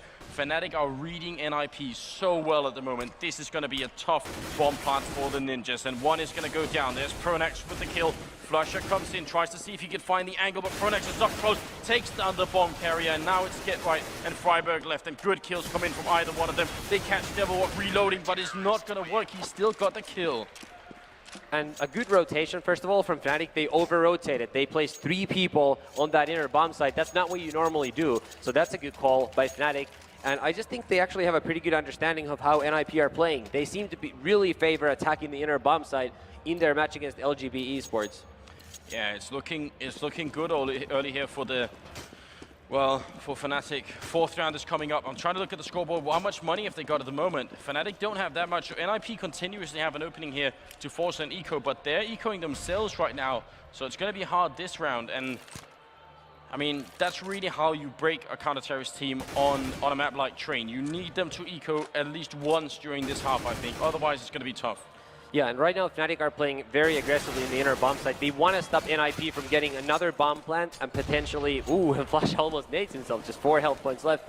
They really want to stop NiP from getting another bomb plant and taking weapons out of Fnatic's hands, because that first save round was very costly for them.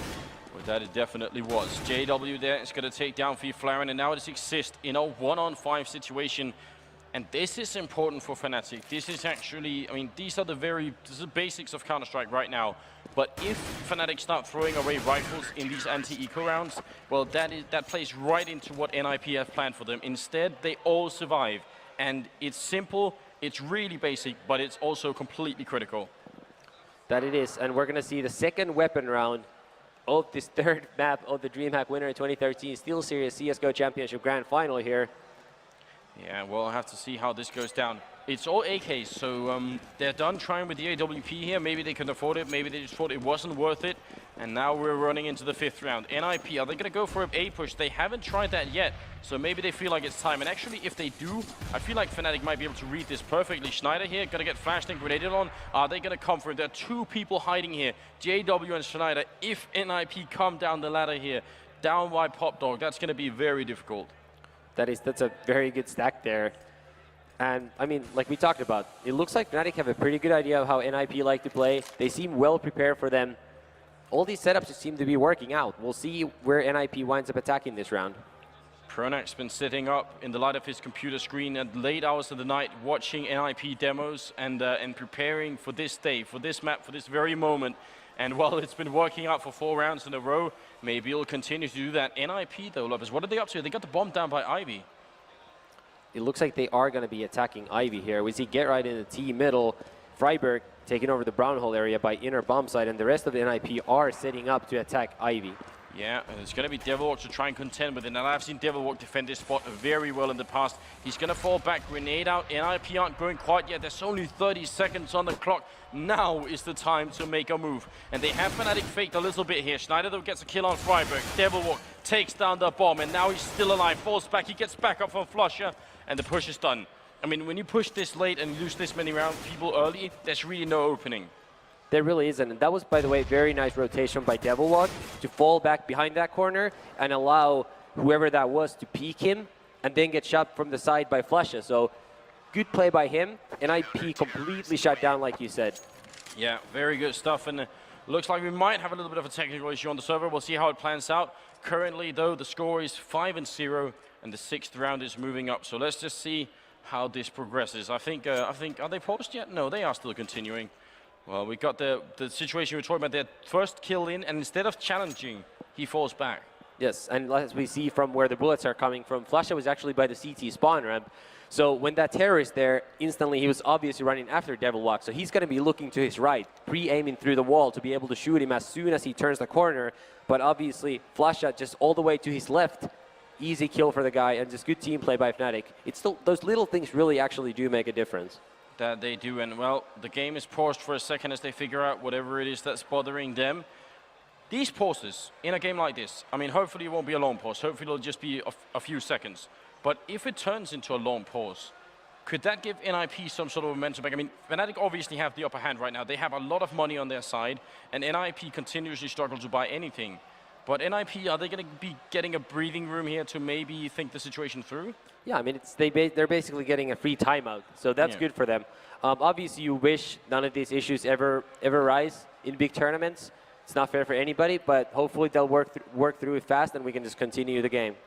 Yeah, we'll see how this goes. Not sure what the issue is, but in the meantime, though, I mean, we've seen different pushes coming out from NiP. They've tried for the B-bomb site mostly. This time they tried for the A-bomb side, and I'm curious about the type of push that they were going for here. Looked like they were going basically 1 person down PopDog, and then 4 people on Ivy. That's a little bit unorthodox. A lot of the time we see more like a 2-2-1 split push, where you have maybe 2 people Ivy, 2 people in the main entrance to the courtyard, and then 1 person PopDog. It looked like Get Right actually fell back to T middle.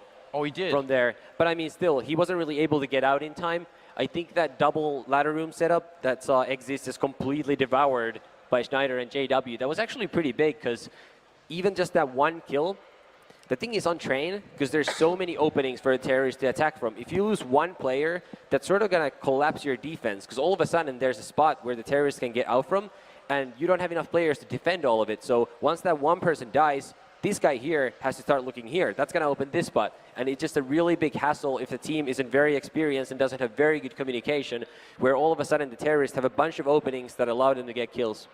Yeah, well, Fnatic have been doing a very good job so far. And it's on NiP to find out what that opening is. I mean, how many ways could you read? I mean, this is the thing about train, and it's kind of a shame we don't see the map more, because it is a massively diverse, I mean, it's really a diverse map. You can go for so many different strategies. I haven't seen NiP, for instance, I mean, it looked like GetRight was setting up to throw some smokes over the wall into the A courtyard, but NiP haven't been, you know, too aggressive in trying to flash and smoke in there. Sometimes we do see terrorist teams actually making it out into the courtyard and putting down the bomb without losing a single player, just by cleverly smoking it up. Yeah, I mean, NiP isn't the most strategic team in the sense that they don't have a lot of those strats where they have a bunch of smokes and flashes preset that they can just run. So even in the previous match against LGB Esports, where they got 6 rounds on the terrorist side, they actually, a lot of it was them relying on attacking the inner bomb site and being able to get picks there and then defend the bomb site once you get the bomb down. It's very easy to get the bomb down. But as we already saw in the pistol round, it's not that easy to hold the site once you get the bomb planted. So that's what Fnatic was, NiP was relying on their earlier train match. But as we've seen, Fnatic likely have studied them. NiP also probably knows that. So that's a mind game there. They don't want to do what they know Fnatic expects them to do, and that's sort of going to put them out of their comfort zone a little bit.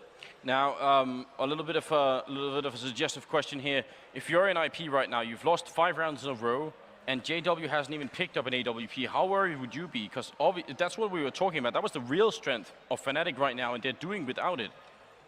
Yeah, you should be worried. I mean, JW will get his up once he dies, I would assume. That seems very likely at this point. That's an easy, tiny switch up. There's no auto sniper yet either. Fnatic are basically doing this with minimal requirements right now, and that is pretty impressive all on its own. NiP need an opening pick somewhere. They've tried in different ways to do it. Down on Ivy, they've tried with the AWP in the middle from Fifflaren. I guess they still have a lot of different ways where they could try and do it. But 5-0 right now, if they continue like this, they also get demoralized. And we're also talking the third map. I mean, they've played a long tournament, NiP, to get to this spot. So, you know, how many rounds here before Fnatic really just roll out of control? I mean, it's never really out of control on such a CT-sided map. That's the thing. We could easily, not easily, but we could see Fnatic going up, say 12-0, and then NiP wins 3 rounds. They win the CT pistol round. You know what I'm going with, where I'm going with this. I mean, you're just never out on a map that is fairly one-sided. I mean, we've still got some issues obviously coming up here, so that's why we're just talking about random things in the meantime. Got to fill the time with something. You could see the players down there not really quite ready. So I'm looking at NiP, and they are talking a little bit. You know, they're talking a little bit back and forth, but they're not having like a team huddle. Obviously, they can't do that.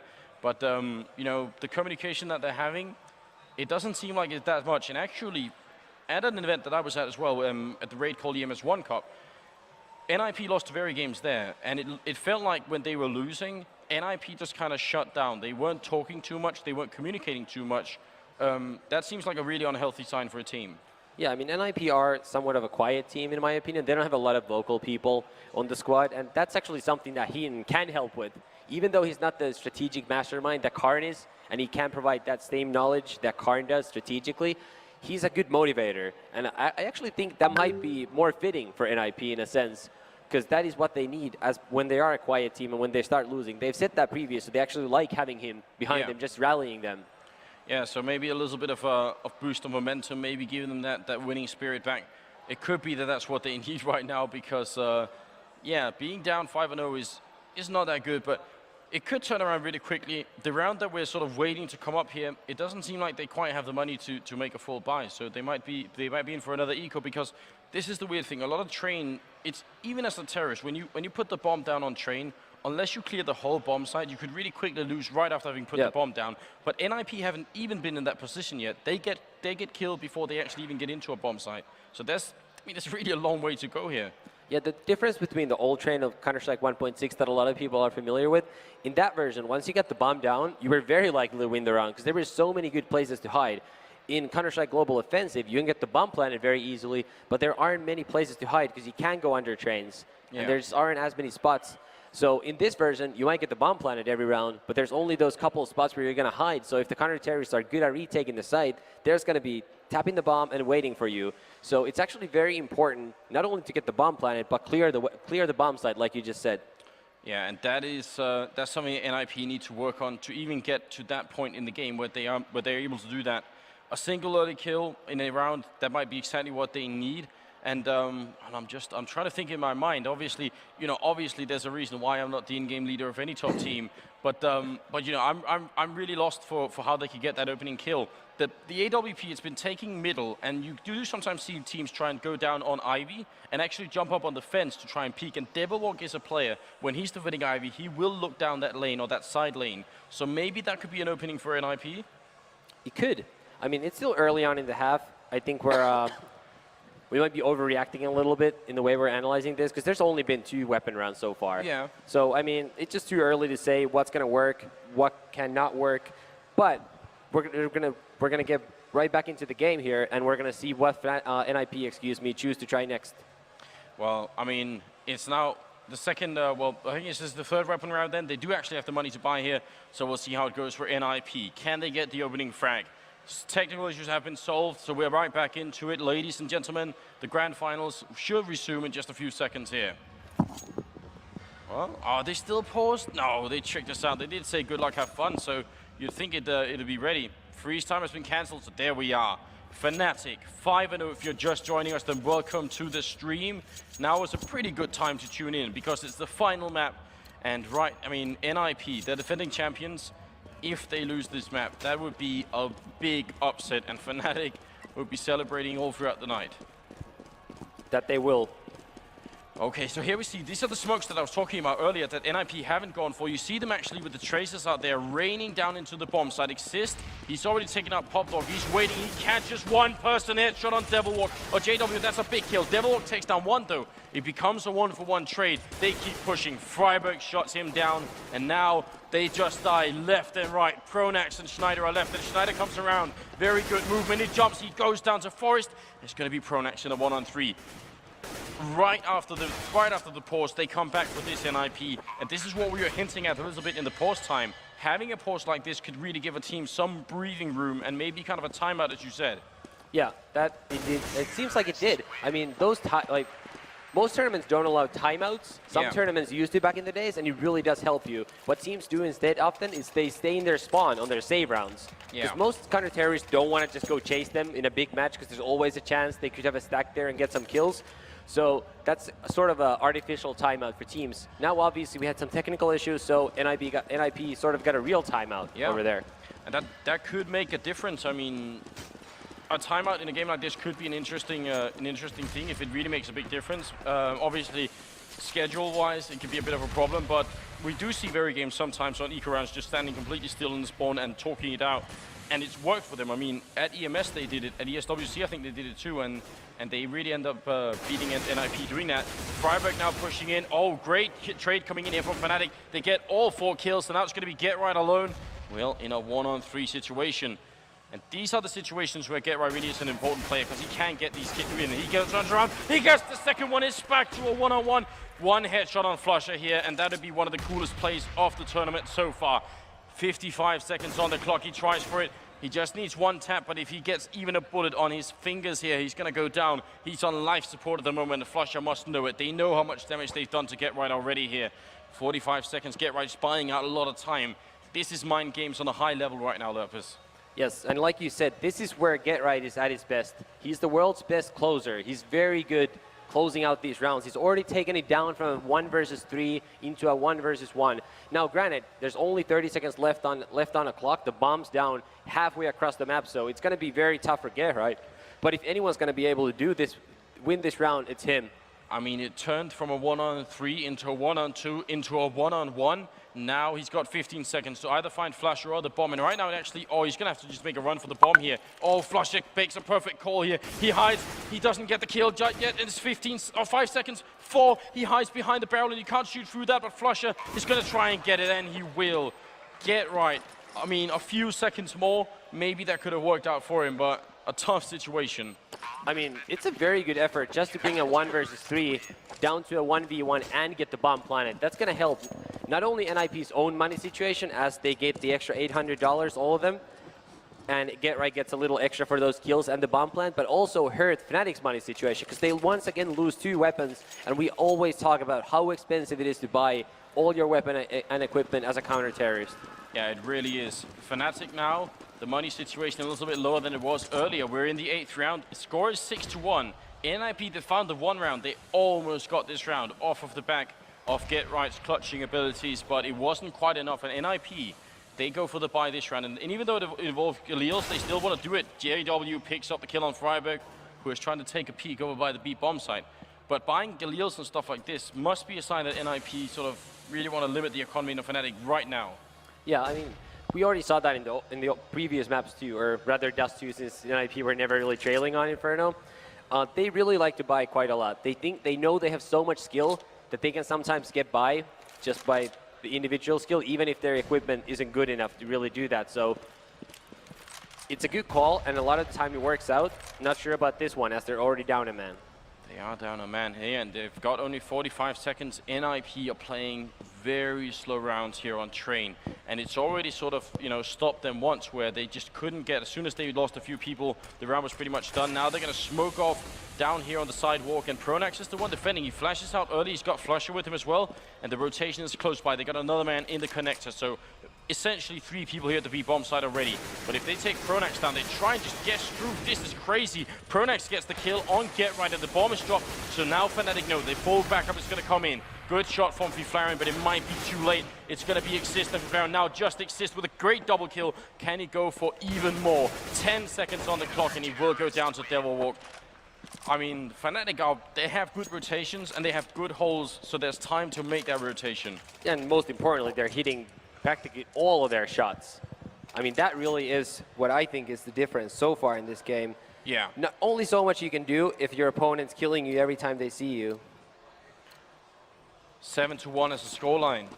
Nothing is really said and done. I mean, this could go either way. If NiP get a few good rounds in here, where they maybe force Fnatic onto less than what they have now, it could come back for it. But the problem is, when they win a 1 round like that and then continue losing, they end up in an awful situation where they sort of break the consecutive round loss bonus, and then they go back to pistols. So that's what we're looking at right now. Eco round coming out. Score is 7-1, and the 9th round is up. That is indeed the case. And like you said, it's not over at all. It looks very dominant. It's 7-1, and granted, the round wins have been fairly dominant. NiP haven't come that close to winning. Even that 1v1, Get Right had very little time and little health. But it's the Train, you're expected to win as a counter-terrorist, and we can't forget that. True enough. znajder here picks up a kill. JW this round, even though it doesn't make back that much of a difference, but he did actually sneak all the way up behind. And he's going to come in by the pop dog here to maybe get up some kills. Yeah, he gets 1. And well, now Forrest is alone in a 1-on-3. But actually, JW did manage to sneak in through the T main entrance there and walk all the way up into the hallways. So that's really, really good. I mean, that's some individual sort of decision-making there, just going for it and pushing through. He already actually did that earlier on an NiP save round, so I think he just knows that NiP is not sitting there on save rounds. They like to go through Y walls, so that's a bit of an adjustment by him. That's going to bring them that 8th round. I keep looking over at Fnatic to see if they're going to pick up that AWP, but they just don't, and I'm very surprised by that fact. Looked like there was another player disconnecting there, so might have some more technical issues en route. Not really the most fortunate timing. Last time it happened, NiP came back and won a round. Maybe the same thing could happen again. We are resuming here, I see, so not that much of a timeout. No, not much of a timeout at all. What's the plan, Lupus? What do you do? They've picked up an AWP. How do they get the opening kill? How do they break this map open for themselves? Fake outside and go to inner. Fake outside, go to inner, that's the call. We'll see if NiP agree. JW is going to push up aggressively. 2 people down on Ivy, rushing in, and they will catch at least 1 person. They need to back up. Friberg gets the kill on flusha, and that's a nice opening. znajder here battling it out, but they do take some damage. So maybe instead of NiP actually making the opening, Fnatic may have just given them one by pushing so aggressively. What's going to happen here? We've got a minute and 10 seconds left. JW still kind of trapped down here, fighting it out with Get Right, but who's going to come out? Get Right. He's going to end up falling back, but I'm not sure about this one. 4-on-5 situation. Are they going to sneak up through the smoke over in that bomb site? Yeah, they will. pronax is also pushing up. Forest is going to push out here at the pop dog, and they're going to go for the A bomb site. Now they all come. The flank might not be far away. Forest goes down, and JW picks up a double kill. Very nice play. One on to Xizt as well, and now 4-on-3 situation. JW gets picked off by Get Right. The bomb still has not been planted. 35 seconds on the clock. Devilwalk spraying it out. He gets one, but he gets traded. Friberg gets the kill. 2-on-2 situation. Maybe one of the closest rounds NiP have had so far in this half. pronax doesn't go down. Fifflaren trying for that AWP shot, but he doesn't get it. They need to find znajder before they can even think about putting down the bomb. And instead, znajder is going to find them. 1-on-2 situation. If Fifflaren with no HP, no time, and no luck at all, it looks like Fnatic, even though it was close, will be able to win this round, because how could Fifflaren find the 2 kills with 5 seconds? You just can't. This is an unwinnable round, if there ever was one. Yeah, unfortunately, and he dies as well after the time ran out. And that's going to hurt him money-wise. He's going to have $0 this next round, while the rest of his team have about 3.5, 4,000. Do you think Fnatic planned that? Do you think they intentionally waited by challenging him until they knew the time had run out? I think so, and you should do that. It's a very, very smart thing to do. That is really something. I mean, Fnatic showing that they have really just a surplus of energy here. They're playing at a high level and making some very good calls. 9-1. The 11th round is coming up. NiP still far behind, and we see Fifflaren here with just the pistols because he did die after the time ran out. 1-for-1 trade early on. flusha picks up a kill. They keep going. Now the bomb is down the bomb side, so they have to commit to it. 4-on-3 situation. No plant happening yet, and znajder picks up a great double kill onto Get Right and Forest. Now it's all on Fifflaren, who has picked up an AK from one of his fallen teammates, but again, looking at basically an unwinnable situation there. Yep, and Fifflaren actually is one of the better clutchers on NiP statistically, but he's just given nothing to work with here. He has only 30 health left. The bomb is stuck in a very good spot for the counter-terrorist, and he's up against 3 red-hot Fnatic players. Ooh, that's a nice headshot by Fifflaren. 3 red-hot Fnatic players who have close to 100 health. I mean, he's got 40 seconds to work with. That is something, and he keeps kind of walking back and forth, weighing his options. And obviously with shots like that, if you can land those shots consistently, then you have nothing to worry about at all. But he's kind of waiting. I think he's hoping that they'll come and push him eventually, but why should they? They got the bomb. Oh, are they going to peek him once again? Why, Fnatic? They shouldn't peek him. Just wait. Let him come instead. They're going to try, and now they fall back. 20 seconds on the clock. It's on Fifflaren to make a move. If he doesn't, time will just run out again. Here they come. He, well, tries to jump down, but znajder was there to pick it up. So there, the round finally closes out. Looked like Fnatic was a little bit worried at one point, but they bring it home. 10-1 now. Yeah, it actually seemed like Fifflaren waited a little bit too long. He was hoping that the Fnatic players would push and he would give a free kill essentially, but he waited for a while and he just didn't have enough time anymore to clutch that round. He just had to run in that 1 versus 2 situation. Now here we go. More rifle sport here in NiP. They're just going to keep buying from here on out, it seems like. They're done with ecoing. Can they win it? znajder goes down, Xizt with the kill. JW gets one and keeps spraying, but now the push comes into the A bomb site. NiP are ready to rush. Devilwalk goes down. Great double opening here, and JW can't. Oh, he does find the kill on Get Right. That should have been JW going down, and pronax now picks up one. Forest is putting down the bomb in the smoke, but 2-on-3 situation, and the question is, this is what we were talking about. Holding the bomb site as a terrorist is not all that easy. Fifflaren in a pretty good position. If he could get a kill, that'd be huge, but Forest goes down. Fifflaren in a 1-on-3, and he only gets the 1 kill. Another round for Fnatic. I mean, it was looking good for just only a few seconds in that round for NiP, and then it was done. And like I said, there's just not a lot of places to hide for the terrorists. 11-1 stands the score. It's still not over. You can still get these last rounds if you're NiP. 4 rounds can very well be enough on train, but it's just looking dim. Fnatic are looking super good.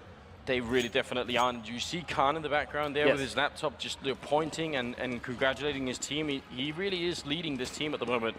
11-1 the scoreline. 13th round is coming up. It is now or never for NiP. they need to make this 11-4 and really sort of build up their confidence, then win the pistol round in the second half. They have a mountain of work ahead of them right now, and they need to fight against Fnatic here. Bomb goes down, and this is actually what we talked about as well. You can put down the bomb without losing any players, but can you keep the bomb site? That is a different question. Fnatic now, 5-man retake is what is on the menu, and actually they make a good call here, meeting JW, but he gets the first kill, and now is he going to go down? He runs out with the knife. They should be able to get this kill, but oh, just only barely. znajder picks up one. The bomb is ticking away. It's 3-on-3 situation. This could be a grand opening for NiP. If they take this round, it could make all the difference in the world. znajder comes in, doesn't quite get the kill there, but GetRight is alone. 1-on-2, he gets the one. The bomb is being defused. 2-1, and GetRight does it. He gets all 4 of them, and that's 11-2, and that just might be the beginning. And there we see a different style of leadership. You see how, Xizt on his feet in the background, clapping and cheering them on. And once again, GetRight coming through in the clutch. A 1 versus 3 situation. Granted, it wasn't the hardest one of his career, but still, very good round by GetRight. O ano passado com esse último dado tá ainda a incomodar, né? E também sabemos que agora em abril teremos o início das taxações das maiores tarifas do Trump. Então a gente tem duas preocupações, uma lá fora e uma doméstica. 1-for-1 trade, and now NiP have a decision to make. Do they want to stay put or do they want to push up? They got the bomb down. Devilwalk takes one, pronax with alone. NiP are staying back in the bomb side, and that's so dangerous to do. Xizt gets a kill on Devilwalk, and another. Oh well, that's JW with the kill. Now it's on Xizt in a 1-on-3, and this is almost impossible. He will go down. Another round from Fnatic. Lurpus, once you put down the bomb there, if you just stay put, I mean, how often does that really work out? It doesn't. I mean, most of the time. If you can out-aim the other team, but the problem is they can really clear that inner bomb site very effectively, just one at a time, in a way where you don't really get the shots you want to take. 12-2 is the score in favor of Fnatic, and NiP are very broke. Yeah, they absolutely are. We're looking at the final round of the first half. Fnatic with a dominating performance here. 12-2 is the scoreline. They are looking not overly excited, but again, we were talking about this, the focus on the game. That's where their minds are right now. So being given a little bit of a break for this, looks like they are actually communicating a little bit, but nothing, nothing extraordinary here. And they don't really need to change much, Fnatic. I mean, what they're doing is working. You don't change things when you're up 12-2. And just to give some information to the people watching at home, JW said that Fnatic are changing their TeamSpeak server. They're having some issues with it. Oh, okay. So it's not a big issue at all. Should not take very long at all to resolve, and we should be back in the game momentarily. But there we see the people in the Dream Arena also, packed. I remember at DreamHack Summer, there weren't that many people watching Counter-Strike, so things really are changing for this game, and for the better. For the better, definitely, and also, with the level of play we're seeing here from either team, really, kind of shows you why Counter-Strike is an interesting esport, doesn't it? Yeah, I mean, the level of play has increased significantly. And it makes sense because Counter-Strike is still a new game. So we just got the news. We've got 143,000 viewers watching. I mean, that is mind-blowing. Community's really stepped it up for this one. It's a community-funded event. Valve have been here. I was talking to some of the Valve guys earlier, and they were actually really proud of the community. You could kind of tell, and they didn't feel, they just felt like, well, we took the money from the community and then we gave them this event, and we were interested to see how much they'd sort of, show up for it, how much they'd give back, and I think this has gone beyond all expectations. So well played, guys. We're still waiting for them to change that server, and as soon as they have, we're always going to come back with the final round of the half here. But really, no matter what the outcome is of this round, obviously it'd be great if it's for NiP, but even if they win this round, it will still all be for the pistol round. And this is actually the situation that Fnatic has been in already twice in the first 2 maps. Yeah, and even though 143,000 is already mind-blowing, I'm a little greedy, and it'd be really nice if you get to 150 grand. Oh, so just for the round sounds really, there. it just rolls off the tongue really nicely. Yeah. So everybody watching should probably get their friends to watch too. It's a very good Counter-Strike match. That's easy. Just a few more people. Talk to your friends. Say, why don't you tune in? Maybe your parents instead. If you don't, if you're out of friends, if you already invited all of them, definitely a good time to do that. You're right. That would make a lot more sense. And the work that's being put in here by the community is obviously going to pay off. Next event, Be surprised if we couldn't find more sponsorship for a big Counter-Strike event like this. Currently at the top of Twitch as well with 113,000 people watching Counter-Strike is what I'm seeing here. League of Legends at less than 80,000. So that doesn't happen every day either. Not that we have to talk about the viewing numbers all evening because there's going to be plenty of time for that later, I'm sure. Yeah. But it is really impressive. It really is. Now, the second half pistol round. I keep asking you about this, and you keep telling me that it's whatever they're most comfortable with when it comes to winning a pistol round, and that does make a lot of sense. You know, you obviously don't want to reinvent anything and try something crazy. Do you have a read on what type of pistol round NiP like to work on the counter-terrorist side? The thing is, the counter-terrorist side pistol round on train is actually fairly simple. You don't want to take too many risks because you're already favored to win it by default. So I don't think we're going to be seeing anything too crazy by NiP. I mean, they probably have a couple different setups they like work with. They don't want to be in the same positions all the time because that would end up with them getting countered. So, you know, they're going to do something fairly basic, I would expect. Why take the risk? It's true enough. I mean, something we do sometimes see on a pistol round, and actually not just the pistol rounds, but a lot of different rounds on the counter-terrorist side of train, is putting 4 people outside early on. Because it's so easy to rotate back to B, so you put 4 people A, 1 person B. If there's no rush to the A bomb site, you just fall back. So I'm wondering if NiP is going to try and play it super safe like that and really make sure that Fnatic don't just win the pistol round by doing a completely crazy rush into the A bomb site. Like that's kind of being double safe out there. It's very possible they might do that, and Fnatic actually has ran some pretty quick rushes early on in this tournament. Well, the comeback on train, even if it finishes 13-2, it's possible for NiP to bring it back, assuming they win the pistol round. But, I mean, they're the defending champions. They have a long history. I mean, all tournament here, we've got obviously the main desk with Thorin and Xizt and BSL helping us out with knowing the history. How much does that come into it for players like NiP right now, having Get Right, having Xizt, having Forest, who really have that experience of making these kind of comeback, maybe especially on train?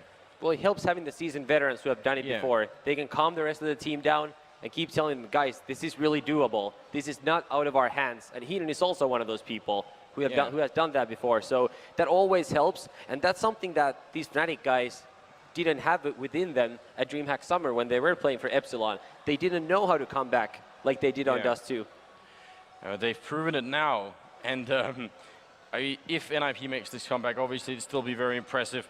And if Fnatic end up winning the game, then you know, we may have to revise our rankings just a little bit. I mean, it's interesting because coming into this tournament, I think the big sort of rivalry that everyone was looking for was the one between NiP and Very Games, because that had been going on for a while. And it had actually slipped out of my mind that there was sort of, that this is actually the replay of the DreamHack Summer Finals, that there's also a rivalry going on, a Swedish rivalry going on between Fnatic and NiP. Which do you think is the more interesting one currently? I mean, obviously we got the grand finals here, but overall. Well, I mean, Very Games is still at least one of the top 2 teams in the world, so to me that is more fascinating as of right now. So far, this Fnatic NiP rivalry has been very one-sided. I mean, NiP have, aside from that one group stage game at DreamHack Bucharest, NiP have always come out on top, and I don't really feel like it's a true rivalry until both teams get wins. All right, so a one-sided rivalry. Yeah, maybe that's fair enough. I was asked a question earlier. I was being interviewed by one of the German esports sites, and they asked me a pretty good question. They said, it's just a simple question, really. Who do you think has been sort of the biggest surprise so far? And who do you think has been the biggest sort of, well, what's the opposite of a surprise? The biggest letdown? We'll get back to that because actually the game is live, so we'll have to answer that later. It's going to be the final round of the first half, the 15th one, and the game is live again. The grand final and the final map of the grand final. $100,000 on the line here for first place, and Fnatic are hot en route to take it. Good grenade and good headshot from Devilwalk as well. NiP, I mean, they bought whatever they could this round, but it obviously was not enough. So as soon as the resume is in, NiP get destroyed. Devoured. 13-2 will be your first half score in favor of the black and orange side of Fnatic. 13-2. You did not expect this, did you, Anders? I really didn't know. I must say, I thought there was a good chance that Fnatic could actually win, but I didn't expect him to take 13-2 on train. I mean, you said this earlier as well. NiP used to be so incredibly strong on train, and they probably still are. But Fnatic have put in the work. I mean, they understand. You saw this especially early in this first half. They were reading so well what NiP were doing with almost no information. Like they had just sort of, you know, planned out. Like they actually had been watching demo, which you said. There's a good chance they did. And that has obviously paid off. So, yeah, Fnatic catching me by surprise. I was expecting at least 5 or 6 rounds from NiP on the terror side here. Yeah, just very, very strong play by Fnatic. Obviously, they had a good idea of what NiP like to do. We saw a couple of those interesting setups like JW and znajder doubling up in the ladder room. Little things like that that just help them get this massive lead. Yeah. And that massive lead might just lead to a $100,000 prize. That is not half bad for just a couple of days' work. But I got a sneaky suspicion there's a little bit more effort than just these 2 days put into it. It's a little more than a couple days. I mean, these guys have been working at their craft for years. Yeah. And it's finally culminating, at least for now, in this grand final right here on the biggest stage there is. Not at all bad indeed. And, well, we're just waiting for the game to go live. It's not quite there yet. But the pistol round is going to settle everything here. And, I mean, what a letdown it would be for NiP if they just lose this pistol round. That would make it seem like this has been... I mean, kind of the same thing as what happened on Inferno, where it looked... Oh, sorry, on Inferno, where it looked like NiP just made it really one-sided. The same thing could happen here, and it could look like a very weird grand finals where we have a really close match on the first one, and then the 2 next maps just go, you know, one-sided either way. But that isn't really true, I guess. Yeah, no question it'd be more entertaining if NiP were to pull this pistol run off and we'd get a really close third and deciding map. And remember, last time NiP played Train, they went 10-0 against LGB Esports. So these guys are very good as the defenders. Well, let's see. Here it comes, the 16th round. The second half is up, and we're looking at all pistols and Fnatic.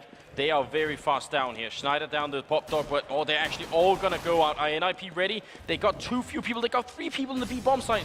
They were expecting the rush to come to the other bomb site, and they made the wrong call, and now they will pay the price. Actually, they come up from behind.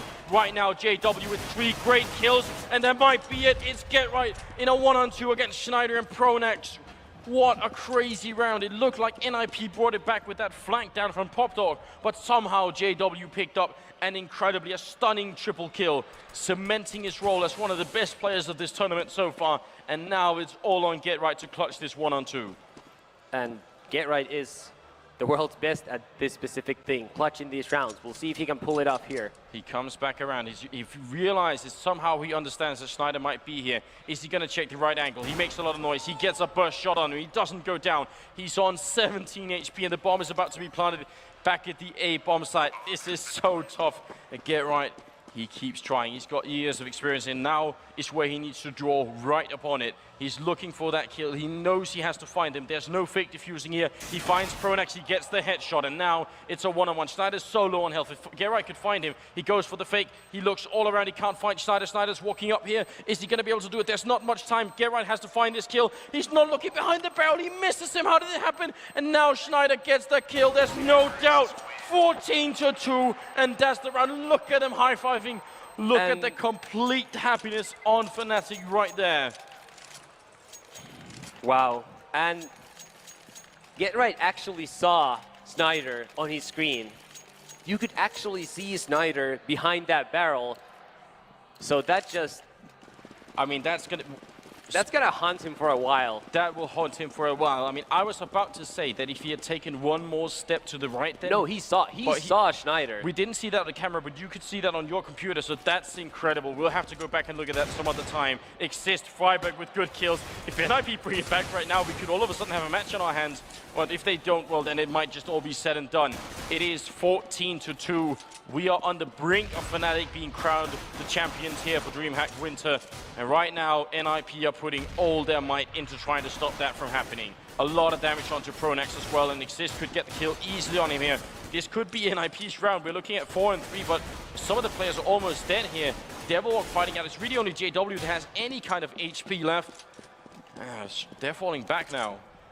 Smart play by Fifflaren to fall all the way back into the inner side. He was pushed up there. He wants to regroup with his teammates and not tackle this Fnatic team all by himself. But like you said, Fnatic very low on health, not looking good. Yeah, they fall back to B now. They fall back to A once again. So they're really just trying to play with NiP and force them out of position so that they can at least get the bomb down here and take the advantage back. But any kind of bullets onto Devilwalk or pronax here, and it's going to be all done. That's not going to be it, though. Devilwalk picks up a good kill there on Friberg, and another one onto Forest. Oh, no! Xizt and Fifflaren left. It's 2-on-3, and this is the opening, and Fnatic are somehow stealing it away from them. The bomb is now ticking away. Fifflaren has to go right now.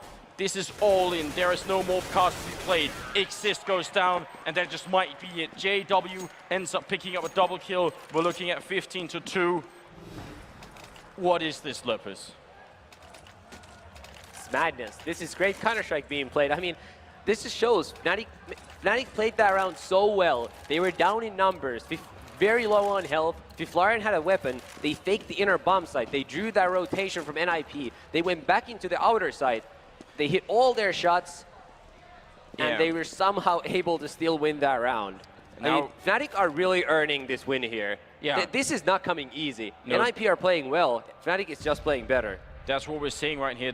The decision-making on Fnatic is so strong right now, and you have to, I mean, pronax, we talk about him being strong. There's a great headshot from Friberg. They bought 2 scouts. I mean, NiP aren't giving up. We have to give them credit for that. They're fighting until the very last round, until Fnatic put a bullet in the last head of NiP. That's what they're playing for here. And it's not done yet, but the effect of pronax on this team has really been remarkable. You have to say that. Fifflaren walking up here, seeing if he can get the kill on Znajder, but gets the return. Now a 1-for-1 trade. 55 seconds on the clock for Fnatic to make an opening, and they have all the tools to make it happen. NiP have nearly nothing. Smoke flash coming into the B bomb site, and looks like they are going to make the push. Oh, NiP, are they going to push up behind? Get Right is here. There's someone down on Pop Dog, but he's not moving yet, and no kills are happening just now. Friberg still trying to find another headshot. There's Xizt with a kill, but Friberg goes down, and so does Xizt. 3-on-2. Get Right and Forest are left. The bomb goes down. And ladies and gentlemen, this could be the end. Oh, how the mighty have fallen. It's Forest alone in a 1-on-3. I think we just might be ready for it. Forest picks up the 1 kill, but he has a scout. I mean, it's a 1-on-2. All Znajder and JW has to do is just wait and buy time. And there it is. They win it. And look at the even Khan jumping up. One of the most composed people, I think, in Counter-Strike.